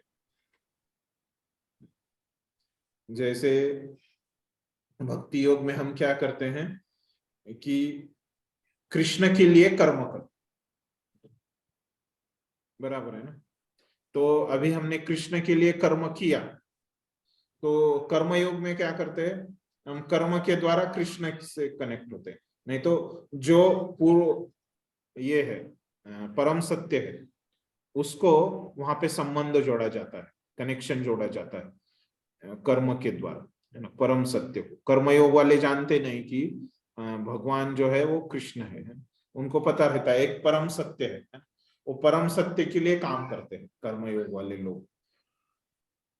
तो मतलब अगर कोई कृष्ण के लिए कर्म करता है वो हो गया भक्ति, और तो अभी एक कर्म जो है कर्म करने, तो कर्मयोग वालों का वो उसमें ऑटोमेटिकली कवर हो रहा अगर कोई भक्ति करता है तो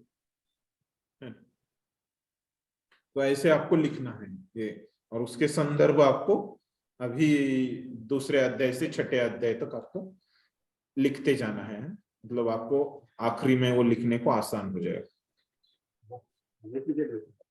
हरे कृष्ण प्रभु जी, वो प्रश्न क्या फॉर्म होगा फिर? प्रश्न क्या? प्रश्न का फॉर्मेशन क्या रहेगा?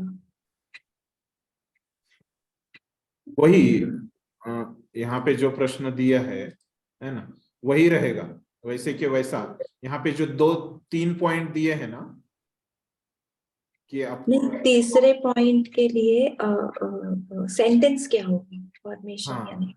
हाँ, तो उसका सेंटेंस ये रहेगा कि भक्ति योग ये दूसरे योग पद्धतियों के अगर कोई भक्ति योग के जो अंग है वो करता है, वो तो उसमें कैसे दूसरे जो योग पद्धति है उसके अंग उसमें समाविष्ट हो जाते हैं। तो कैसे भक्ति योग करने से उसमें दूसरे योग पद्धति के अंग समाविष्ट हो जाते हैं।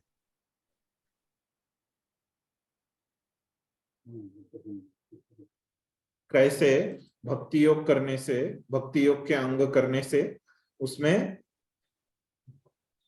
दूसरे योग पद्धति के भी अंग समाविष्ट हो जाते हैं। ये 3 मुद्दे आपको लिखने। भक्ति योग करने से कैसे उसमें अन्य योगा पद्धति के, ये जो तीसरा पॉइंट है, अंग समाविष्ट हो जाते, समाविष्ट हो जाते। ठीक है, क्लियर हो गया सबको? ये किसी को समझा नहीं ऐसे है? हाँ एक हाँ, मुझे बता, ये योग पद्धति जो बताया इसमें अष्टांग योग नहीं आता है क्या? अष्टांग योग इसमें नहीं आता है क्या? हाँ, यहाँ पे नहीं बोला गया भगवत गीता में। ओके ओके, हाँ, ये अष्टांग योग को आप ध्यान योग बोल सकते। अच्छा अच्छा, ओके। ध्यान योग का वो समानार्थी होगा अष्टांग योग, ऐसे अलग से नहीं बताया। ध्यान योग जो बताया गया भगवान भगवत गीता में, उसको अष्टांग योग भी कहा जा सकता है, क्योंकि दोनों में भी ध्यान करना रहता है। हाँ बोलिए ना। मुझे पूछना है कि अभी अभी आपको बताया कि जो लोग कृष्ण के लिए कर्म है वह भक्ति है, हाँ, तो लोग भगवान यानी कृष्ण मालूम नहीं है और ऐसे ही कर्म करते हैं तो उनकी भक्ति नहीं होती है, भक्ति योग में उन्हें इंक्लूड होंगे। लेकिन हाँ, अब हम क्या करते हैं कि जानकर, जानता या अजानता भी हम नाम लेंगे या कुछ भी करेंगे तो भी हमारी हो जाती है ना भक्ति, ऐसा बोलते हैं। तो एक्चुअल क्या लेना चाहिए, करेक्ट? हाँ, तो एक्चुअली अगर वहां पे टेक्निकली देखा जाए तो नाम के बारे में कैसे है कि वो सुकृति उत्पन्न करता है। अच्छा। हाँ, तो जब तक हम अज्ञानता में भक्ति करते हैं तो भक्ति नहीं होता, वो भक्ति उन्मुख सुकृति करके एक रहता है, तो वो तैयार होते रहता है। और तो वो भक्ति उन्मुख सुकृति मतलब कैसे रहता है कि तो वो एक लेवल तक आ जाता है तो ऑटोमेटिकली हम भक्ति में आ जाते हैं ऐसे। यानी प्राथमिक स्टेज होती है उनकी पहली। हाँ, उनका बीज, मतलब ऐसे भी समझ सकते हैं कि वो बीज रूप में है ना। हाँ, तो भक्ति लता जो है, भक्ति का जो वृक्ष है, उसका जो बीज रहता है वो भक्ति उन्मुख सुकृति रहता है, तो उसी से वो भक्ति की लता आ जाती है। हाँ, तो उस अज्ञानता में अगर कोई कृष्ण का नाम लेता है और कृष्ण के लिए कुछ कार्य करता है, कृष्ण के विग्रहों की सेवा करता है ना, भक्तों की सेवा करता है, तो क्या होता है उसकी वो भक्ति उन्मुख सुकृति वो बढ़ते रहती है। और कोई भी दूसरों के लिए कर्म करता है ना, नहीं तो उसको पता नहीं कि ये है कृष्ण, ये भगवान कौन है ना, वो मन में समझता है कि भगवान के लिए करना है, लेकिन वो कृष्ण के लिए नहीं करता, किसी और भगवान के लिए करता है, जैसे शिव है ना, विष्णु है ना, या वो समझता है कि वेदों में कहा गया है बोल के, या किसी और के लिए कार्य करता है, दूसरे व्यक्ति के लिए कुछ अच्छा करता है, दूसरे व्यक्ति के लिए अच्छा करता है तो कर्मयोग नहीं होता है ना, वो समाज कार्य हो जाता है। लेकिन वो ऐसे समझ के कोई परम सत्य है ना, कोई तो भगवान है ना, कौन है उसको पता नहीं, ऐसे बोल के जब कृष्ण के लिए नहीं करता, एक भगवान के लिए करता है और कृष्ण के लिए करता है, तो क्या हो जाता है, वो अज्ञात सुकृति, उसको पता नहीं कि कृष्ण भगवान है बोल के, लेकिन कृष्ण के लिए करता है तो वो अज्ञात सुकृति, और जानबूझ के जब कृष्ण के लिए करता है तो वो भक्ति हो जाएगा। ठीक है, ठीक है। हाँ, और अगर कोई कर्म करता है ना, कोई तो भगवान के लिए है ना, या परम सत्य के लिए करता है तो वो कर्मयोग हो जाएगा, कर्म। ठीक है, तो कर्मयोग वाले को पता नहीं रहता कि भगवान कौन है, और समझो कर्मयोग वाला अनजाने में कृष्ण के लिए कर देता है तो क्या हो जाएगी, उसकी भक्ति उन्मुख सुकृति बढ़ जाएगी उसकी। समझ गए। हाँ थैंक यू प्रभु जी। तो ये हो गया उसमें। अभी बताइए किसी को कुछ प्रश्न है ओपन बुक में? सबको क्लियर है? सबको समझ में आ गया? ठीक है, एक यहाँ पे अभी ओपन बुक प्रश्न अभी हो गया है। आप लोगों को अभी आपके पीछे मन में रखते जाना है कि भक्ति की श्रेष्ठता के बारे में क्या क्या है ना, नोट डाउन करते जाना है। मैं बताऊंगा नहीं कि ऐसे, ठीक है। हाँ गोकुलेश प्रभु बोलिए। हाँ प्रणाम प्रभु जी। अभी जो प्रश्न था ना कि अर्जुन के कारण, तो एक बताया, पांचवा भी बताया था, ये 3 4 2 3 4 मुझे ये थोड़ा सा बताएंगे? हाँ हाँ हाँ, आप अभी अपने क्लास में कोई बता सकता है गोकुलेश प्रभु के प्रश्न का उत्तर? नहीं, अभी माता जी ने बताया लेकिन वो ठीक से नहीं, गड़बड़ में मैं। हाँ हाँ, वो धीरे से बताइए ताकि प्रभु जी लिख पाए ऐसे आराम से। हाँ मनोज प्रभु बताइए। जो 4 योग पद्धतियां हैं वो, हाँ धीरे से बताइए। नहीं नहीं, योग पद्धतियां नहीं, वो अर्जुन युद्ध न करने के जो कारण है अर्जुन के।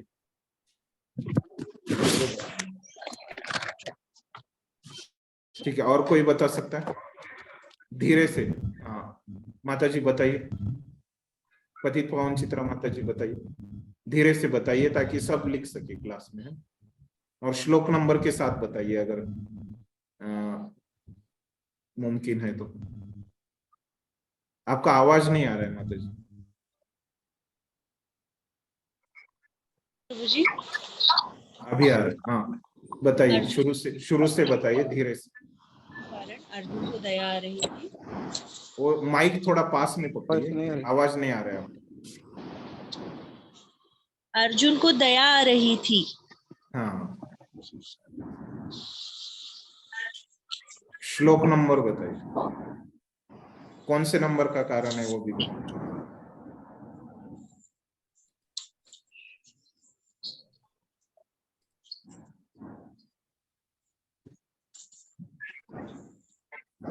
नंबर श्लोक से फर्स्ट कारण है।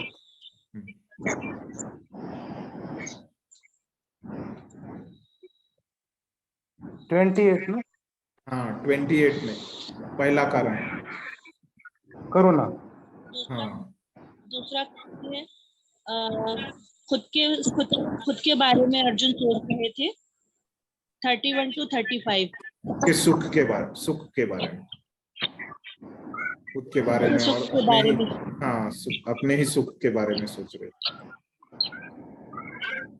और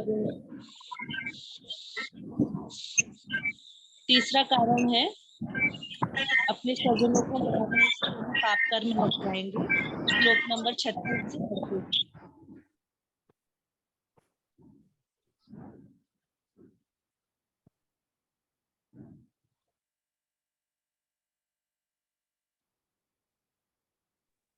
लिखा क्या गोकुल? आवाज नहीं आ रहा है, अपने स्वजनों के बाद आवाज नहीं आया। अपने स्वजनों को मारने से उन्हें पाप कर्म लगेंगे। श्लोक नंबर 36 से 38।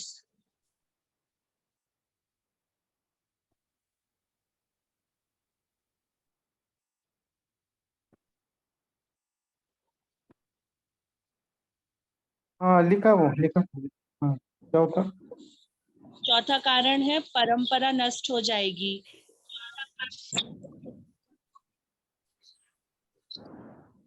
दोबारा बताइए, आवाज कट रहा है। परंपरा नष्ट हो जाएगी। श्लोक नंबर 39 and 40।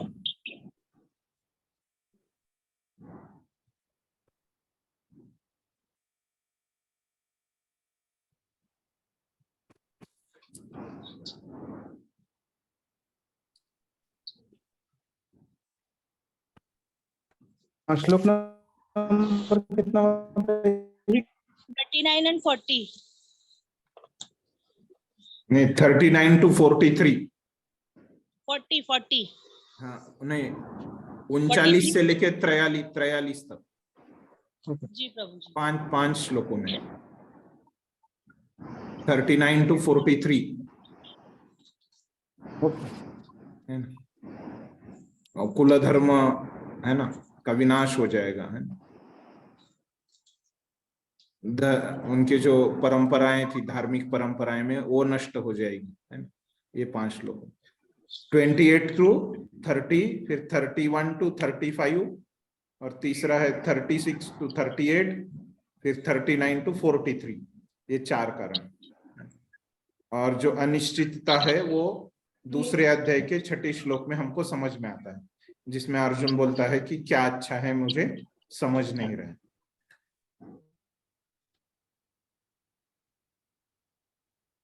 लिखा गोकुलेश प्रभु जी।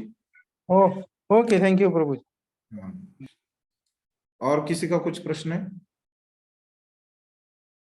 सॉरी।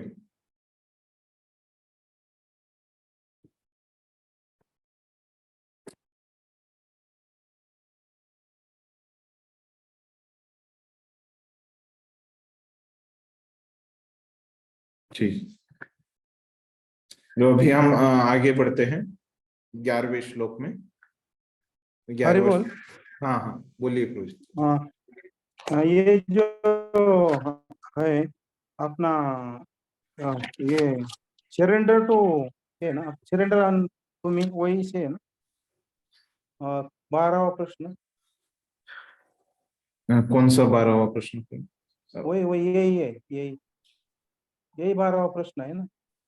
अर्जुन द्वारा युद्ध न करने के लिए दिए गए तर्कों के उल्लेख कीजिए। सरेंडर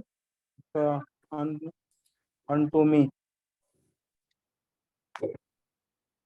नहीं, कौन सा? अभी का हमने ओपन बुक प्रश्न देखा प्रभु जी।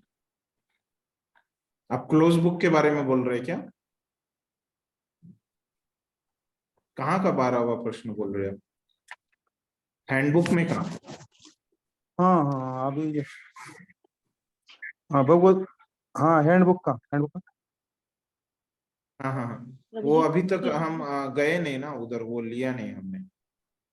है क्या? हाँ वो लिया नहीं। हाँ लेना चाहिए था।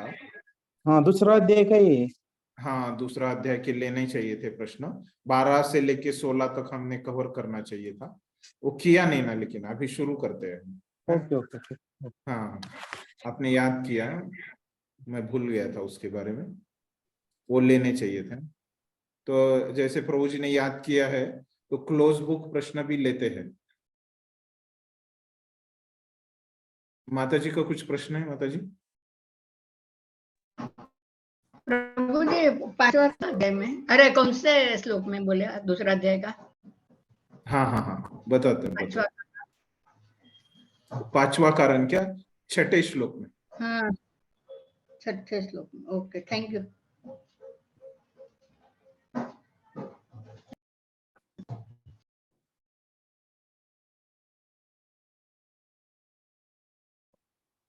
तो अभी हम वो हैंडबुक के प्रश्न लेते हैं। गोकुलेश प्रभु ने याद किया। अभी हमारा एक विभाग हो गया ना 10 श्लोकों का, तो उसमें कुछ 5 प्रश्न है, वो हम ले लेते हैं। तो सबको हैंडबुक दिख रहा है? तो अर्जुन द्वारा युद्ध न करने के लिए दिए गए तर्कों का उल्लेख कीजिए। तो अभी हमने पूरा उल्लेख कर दिया है ना, 5 कारण पूरे बता दिए। तो पहले प्रश्न का उत्तर मिल गया। सब लोग हैंडबुक निकालिए, है ना। पेज नंबर उसमें 25 है। सब भक्तों से निवेदन है, अपने हैंडबुक में पेज क्रमांक 25 निकाले, है ना। उसमें 12 नंबर का जो प्रश्न है वो कोई पढ़ सकता है? हरे कृष्णा। हाँ पढ़िए माता जी। व्यवसायित्मिका बुद्धि का क्या अर्थ है? नहीं 12 नंबर का माता जी। अर्जुन द्वारा युद्ध न करने के लिए दिए गए तर्कों का उल्लेख कीजिए। हाँ तो हो गया, ये तर्कों का उल्लेख हो गया। आपने लिखा ना माता जी? सबने लिख लिया ये 5 तर्क, 5 कारण जो अर्जुन द्वारा दिए गए थे। श्लोक नंबर भी मैंने बता दिए। 4 कारण प्रभु जी। हाँ, 5वां कारण बराबर है। पहले अध्याय के 4 और दूसरे अध्याय में 6 नंबर श्लोक में 5वां कारण है ना। वो क्या है? अनिश्चितता। अनिश्चितता। अनिश्चित। किसके बारे में अनिश्चित हो रहा है अर्जुन? युद्ध न करने के विषय में। हाँ, करना है या नहीं करना है, इसके बारे में वो निश्चित नहीं कर पा रहा है। वो अनिश्चितता है उसके जीवन में, है। वो 6ठे श्लोक में हमको दिख रही है। ठीक है, ये हो गया तर्क। हाँ बोलिए कुछ। प्रभु जी, सरेंडर टू अनटू मी मतलब प्रभु श्री प्रभुपाद की? नहीं, ये इनकी किताब का नाम है सरेंडर अनटू मी। ये भूरिजन प्रभु की जो किताब है ना, उसका नाम है प्रभु जी, सरेंडर अनटू मी। हाँ, तो आपने जो कारण दिया है इसमें से है क्या आपने भगवत? हाँ, वो उसमें लिखा है। प्रभुपाद के आपके पास जो है ना भगवत गीता यथारूप, उसमें तो नहीं लिखा। ये श्लोकों में अर्जुन ऐसे बोल रहा है ना। तो वो किताब में से मैंने आपको बताया। ठीक है ना। वो हिंदी में नहीं है वो किताब, तो खरीदने की जरूरत नहीं है ना। वो किताब में से सब मैं बता रहा हूँ आपको, है ना। जो क्लास में हम सुनेंगे वो सब उसमें, कुछ भी नहीं छोड़ रहा हूं मैं उसमें से। ठीक है, समझ गया गोकुलेश को? आवाज नहीं आ रहा है? हाँ रे, वो समझ गए। ठीक है, ठीक और ठीक है। अभी हम आगे अगला क्वेश्चन लेते हैं। हिंदी अथवा संस्कृत में भगवान के 6 लक्षणों का उल्लेख कीजिए। तो 2.2 में जाना है ना? तो भगवान के 6 लक्षण। तो चलिए 2.2 में चलते हैं। क्या है उधर 6 लक्षण भगवान के?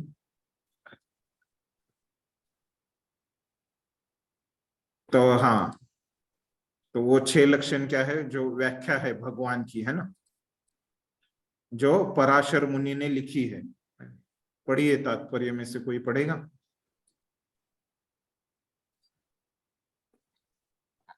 दूसरे श्लोक के तात्पर्य में आ जाइए प्रभुपाद के। सब भक्त अपनी भगवत गीता में देखिए। श्री कृष्ण तथा भगवान अभिन्न है, इसलिए श्री कृष्ण को संपूर्ण गीता में भगवान ही कहा गया है। भगवान परम सत्य की पराकाष्ठा है। परम सत्य का बोध ज्ञान की 3 अवस्थाओं में होता है: ब्रह्म या निर्विशेष सर्वव्यापी चेतना, परमात्मा या भगवान का अंतर्यामी रूप जो समस्त जीवों के हृदय में है, तथा भगवान या श्री भगवान कृष्ण। श्रीमद् भागवत में 1.2.11 परम सत्य को यह धारणा इस प्रकार, परम सत्य की यह धारणा इस प्रकार बताई गई है। श्लोक है, पढ़ूं क्या प्रभु जी? डायरेक्टली यहाँ पे जाइए। संस्कृत शब्द भगवान की व्याख्या, नेक्स्ट पेज। हाँ, संस्कृत शब्द भगवान की व्याख्या। संस्कृत शब्द भगवान की व्याख्या व्यासदेव के पिता पराशर मुनि ने की है। समस्त धन, शक्ति, यश, सौंदर्य, ज्ञान तथा त्याग से युक्त परम पुरुष भगवान कहलाते हैं। हाँ, तो ये है, देखिए यहाँ पे उत्तर है आपका, है ना। तो ये 6 अंग है। समस्त धन, पूरा धन वो भगवान का रहता है। ये जो उनकी व्याख्या है उसके अनुसार। तो ये 6 अंग है: धन, शक्ति, यश, सौंदर्य, ज्ञान तथा त्याग। तो ये 6 अंग किसके हैं? 6 लक्षण किसके हैं? भगवान के। तो ये संस्कृत में लिखने को बोला है। तो यहाँ पे ये तो हिंदी में हो गए। तो मैं वो संस्कृत में श्लोक बताता हूँ, आप सब लोग लिख लीजिए। हाँ, दिया है प्रभु जी यहाँ पे हिंदी अथवा संस्कृत दोनों बोला है। हिंदी अथवा संस्कृत बोला है, दोनों में से कोई एक। हाँ, हिंदी अथवा, हाँ, उससे पहले हिंदी लिखा है ना। तो ये हिंदी में तो यहाँ पे दिया है ना। अगर संस्कृत में आता है तो मैं श्लोक बताता हूँ, है ना? कि परीक्षा में क्या आएगा, वो अथवा नहीं आएगा, एक ही आएगा, तो आपको उधर एक ही लिखना पड़ेगा है आपने परीक्षा दिया में। था शायद पहले वो ऐश्वर्य हाँ समग्रस्य हाँ, भी। मैंने सिखाते वक्त बोला था। हाँ माता जी आपने लिखा है तो आप पढ़िए। ऐश्वर्यस्य समग्रस्य वीर्यस्य। हाँ धीरे धीरे बताइए, मतलब सब लिख पाए।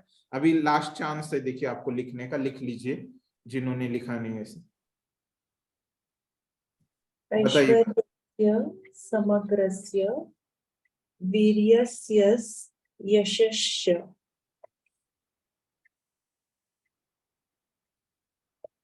ज्ञानं वैराग्यस्य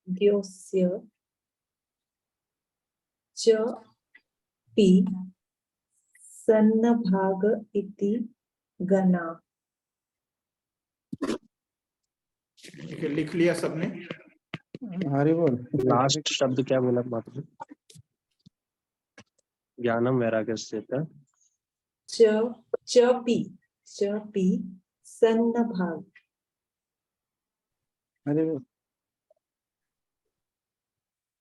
आपने शायद हिंदी में किया था ना माता जी? वो मुझे भेजा था ना आपने, यही था क्या वो श्लोक? हाँ यही था, ऐश्वर्यस्य तो समग्रस्य। आपके पास है तो अभी भेज दीजिए इधर चैट बॉक्स में, हिंदी वाला है? टाइप करना पड़ेगा हिंदी ओके टाइप। ओके, ठीक है। अभी कहाँ तक लिखने का बाकी हो गया? हरे कृष्ण प्रभु जी, हाँ ये जो श्लोक है ये ग्रुप में आप डाल सकते हैं क्या? हाँ, सुरेंद्र प्रभु। जी। हाँ सुरेंद्र प्रभु जी प्रभु, मैं हाँ प्रभु जी मैं वही कर आपने रहा हूँ। लिख लिया क्या? मैं वही स्क्रीनशॉट भेजता हूँ ग्रुप में। हाँ लेकिन ये श्लोक लिखा क्या? मैं आपको हाँ अभी प्रभु। इंग्लिश में डाल देता हूँ, आप हिंदी ठीक है में प्रभु। कर पाएंगे क्या? हाँ प्रभु। ओके ओके, अभी मैं चैट बॉक्स में आपको डाल देता हूँ यहाँ। आप वो व्हाट्सएप ग्रुप में भेज दीजिए। यस प्रभु। एक मिनट।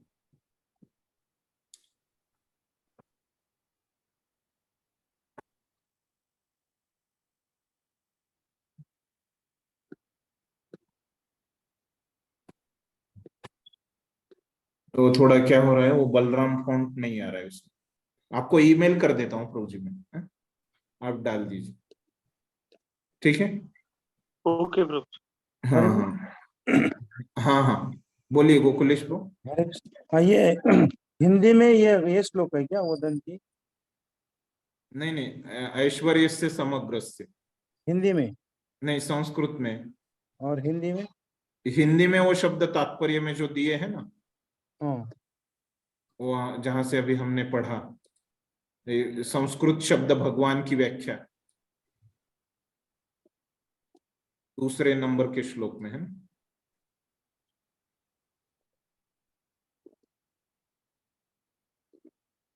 ठीक है, वहां से आप लिख लीजिए, वो प्रभुपाद की किताब में डायरेक्ट है ना?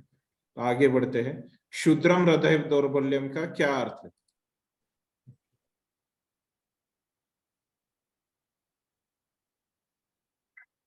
तो क्या अर्थ है शूद्रम? तुच्छ है ना? और हृदय दौर्बल्य मतलब हृदय की दुर्बलता। और तात्पर्य में कुछ बोला है प्रभुपाद ने उसके बारे में?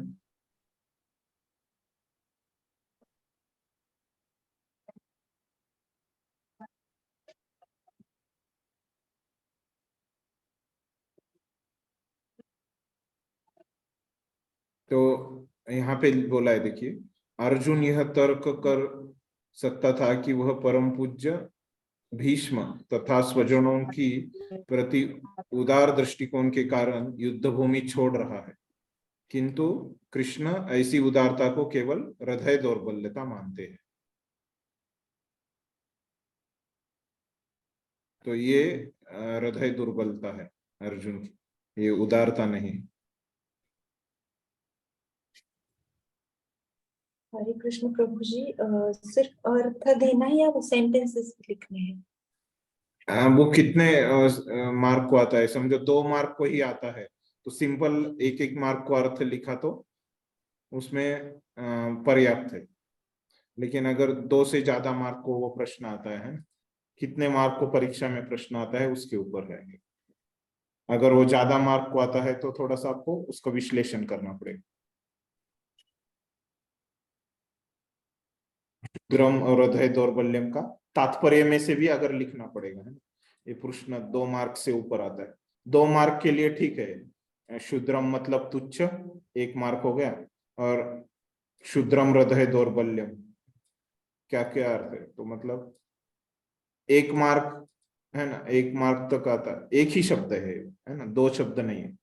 क्षुद्रम हृदय दौर्बल्यम एक, मतलब 1 मार्क से अगर ज्यादा आता है ना ये प्रश्न, तो आपको वाक्य लिखना पड़ेगा। 1 मार्क तक वो शब्दशः अर्थ ठीक है, समझ गए। हाँ जी, हरे कृष्ण, थैंक यू। और उत्तर भी उसका मिल गया उसको, यहाँ पे है, वहां पे शब्दार्थ से अर्थ लिखना है और वो वाक्य लिखना है नीचे का है।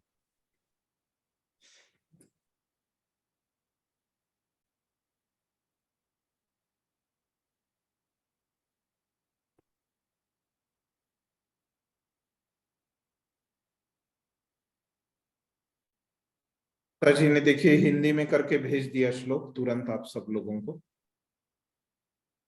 हाँ, सुरेंद्र प्रभु ने भी भेज दिया गूगल से, ग्रुप में डाल दीजिए सुरेंद्र प्रभु। हाँ प्रभु।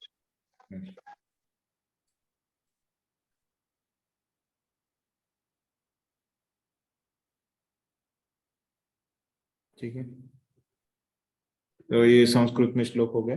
तीसरे प्रश्न का भी आपको, ये 14 नंबर के भी प्रश्न का उत्तर मिल गया।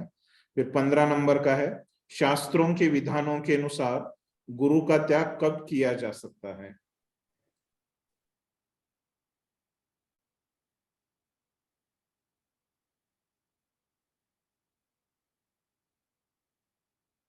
तो क्या क्या है,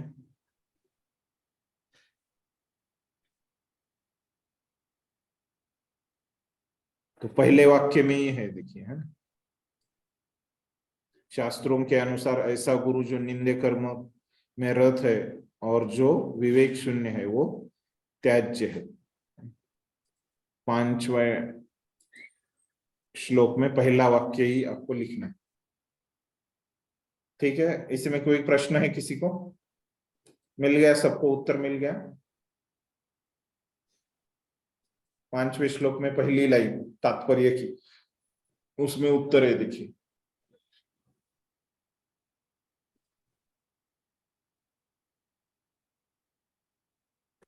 सबको मिल गया उत्तर?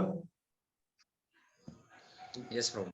हाँ, थोड़ा लेट हो रहा है, अब कल फिर से करते हैं, मैं जल्दी से अगला उत्तर दे देता हूँ कि धर्म सम्मूढ़ चेता का क्या अर्थ है। में देखिए, जिन भक्तों को लेट हो रहा है वो जा सकते हैं, है ना? रिकॉर्डिंग में उनको मिल गया है, किसी को कुछ करना है। धर्म सम्मूढ़ चेता,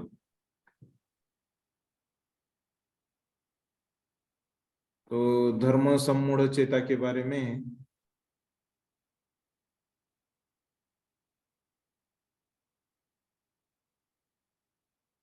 सम्मूढ़ चेता, मोहग्रस्त, और चेता मतलब हृदय में, है ना?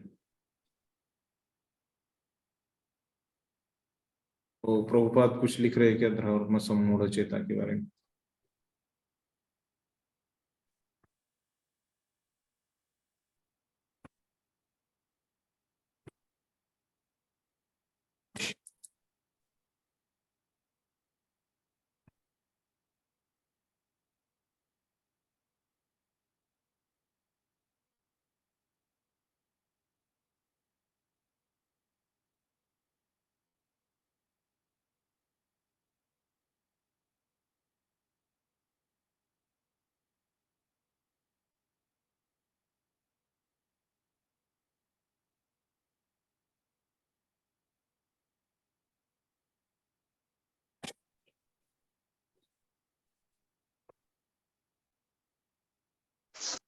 नहीं प्रभु, वो एक 4 लाइन है तो मनुष्य प्रायः चर्म रोग के आधार पर, सेकंड पेज है।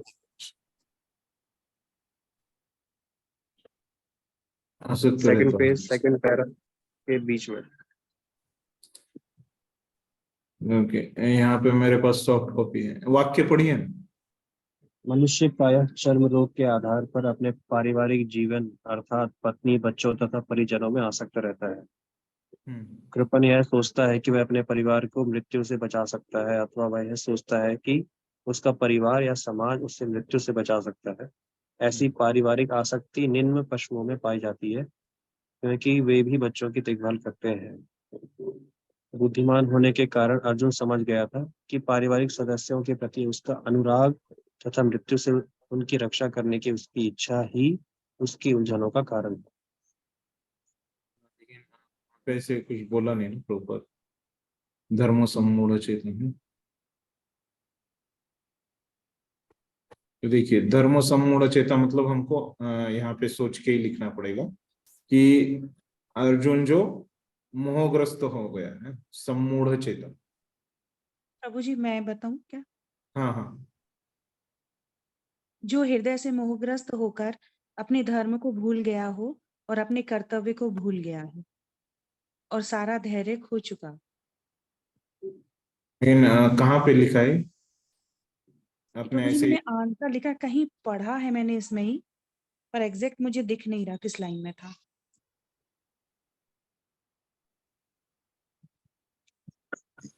ये लाइन है ना इसमें जो अभी मैंने पढ़ा था, चर्म रोग के आधार पर अपने परिजनों में आसक्त रहता है, वही मोहग्रस्त मतलब आसक्त रहना ना।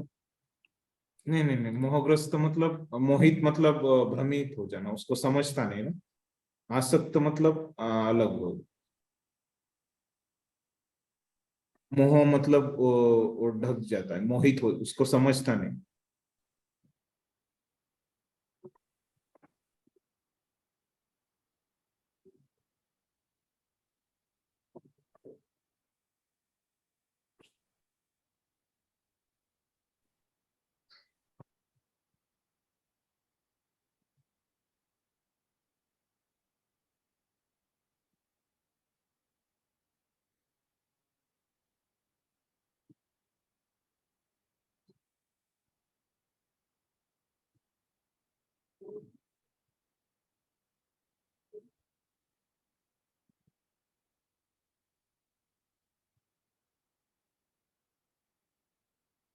तो मतलब हमको वो शब्दों से ही लिखना है।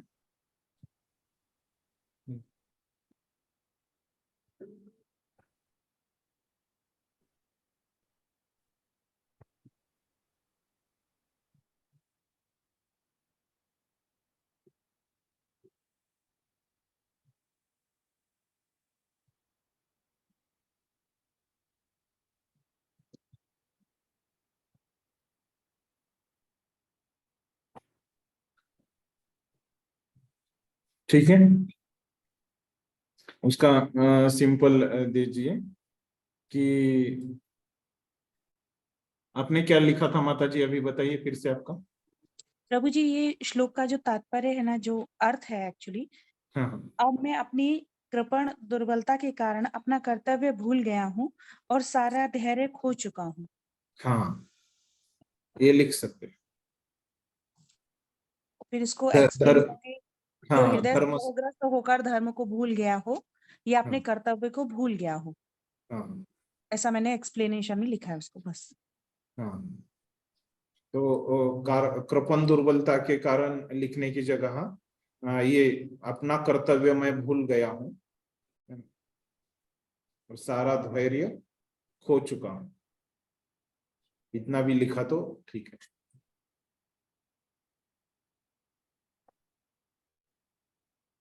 कर्तव्य भूल गया हूँ मतलब भ्रमित हो गया, सम्मूढ़ हो गया।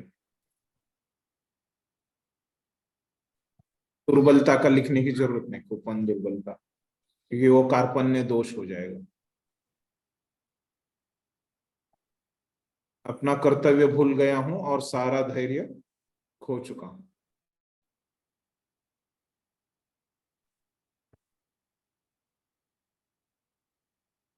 ठीक है, ये हो गए अपने 7 श्लोक धर्म सम्मूढ़ चेता का अर्थ। क्लियर हो गया सबको? कुछ प्रश्न है?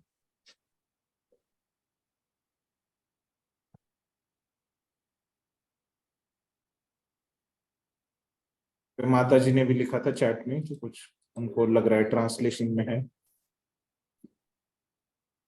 अभी किसी को कुछ प्रश्न है, शंका है, कुछ उत्तर मिला नहीं, समझा नहीं?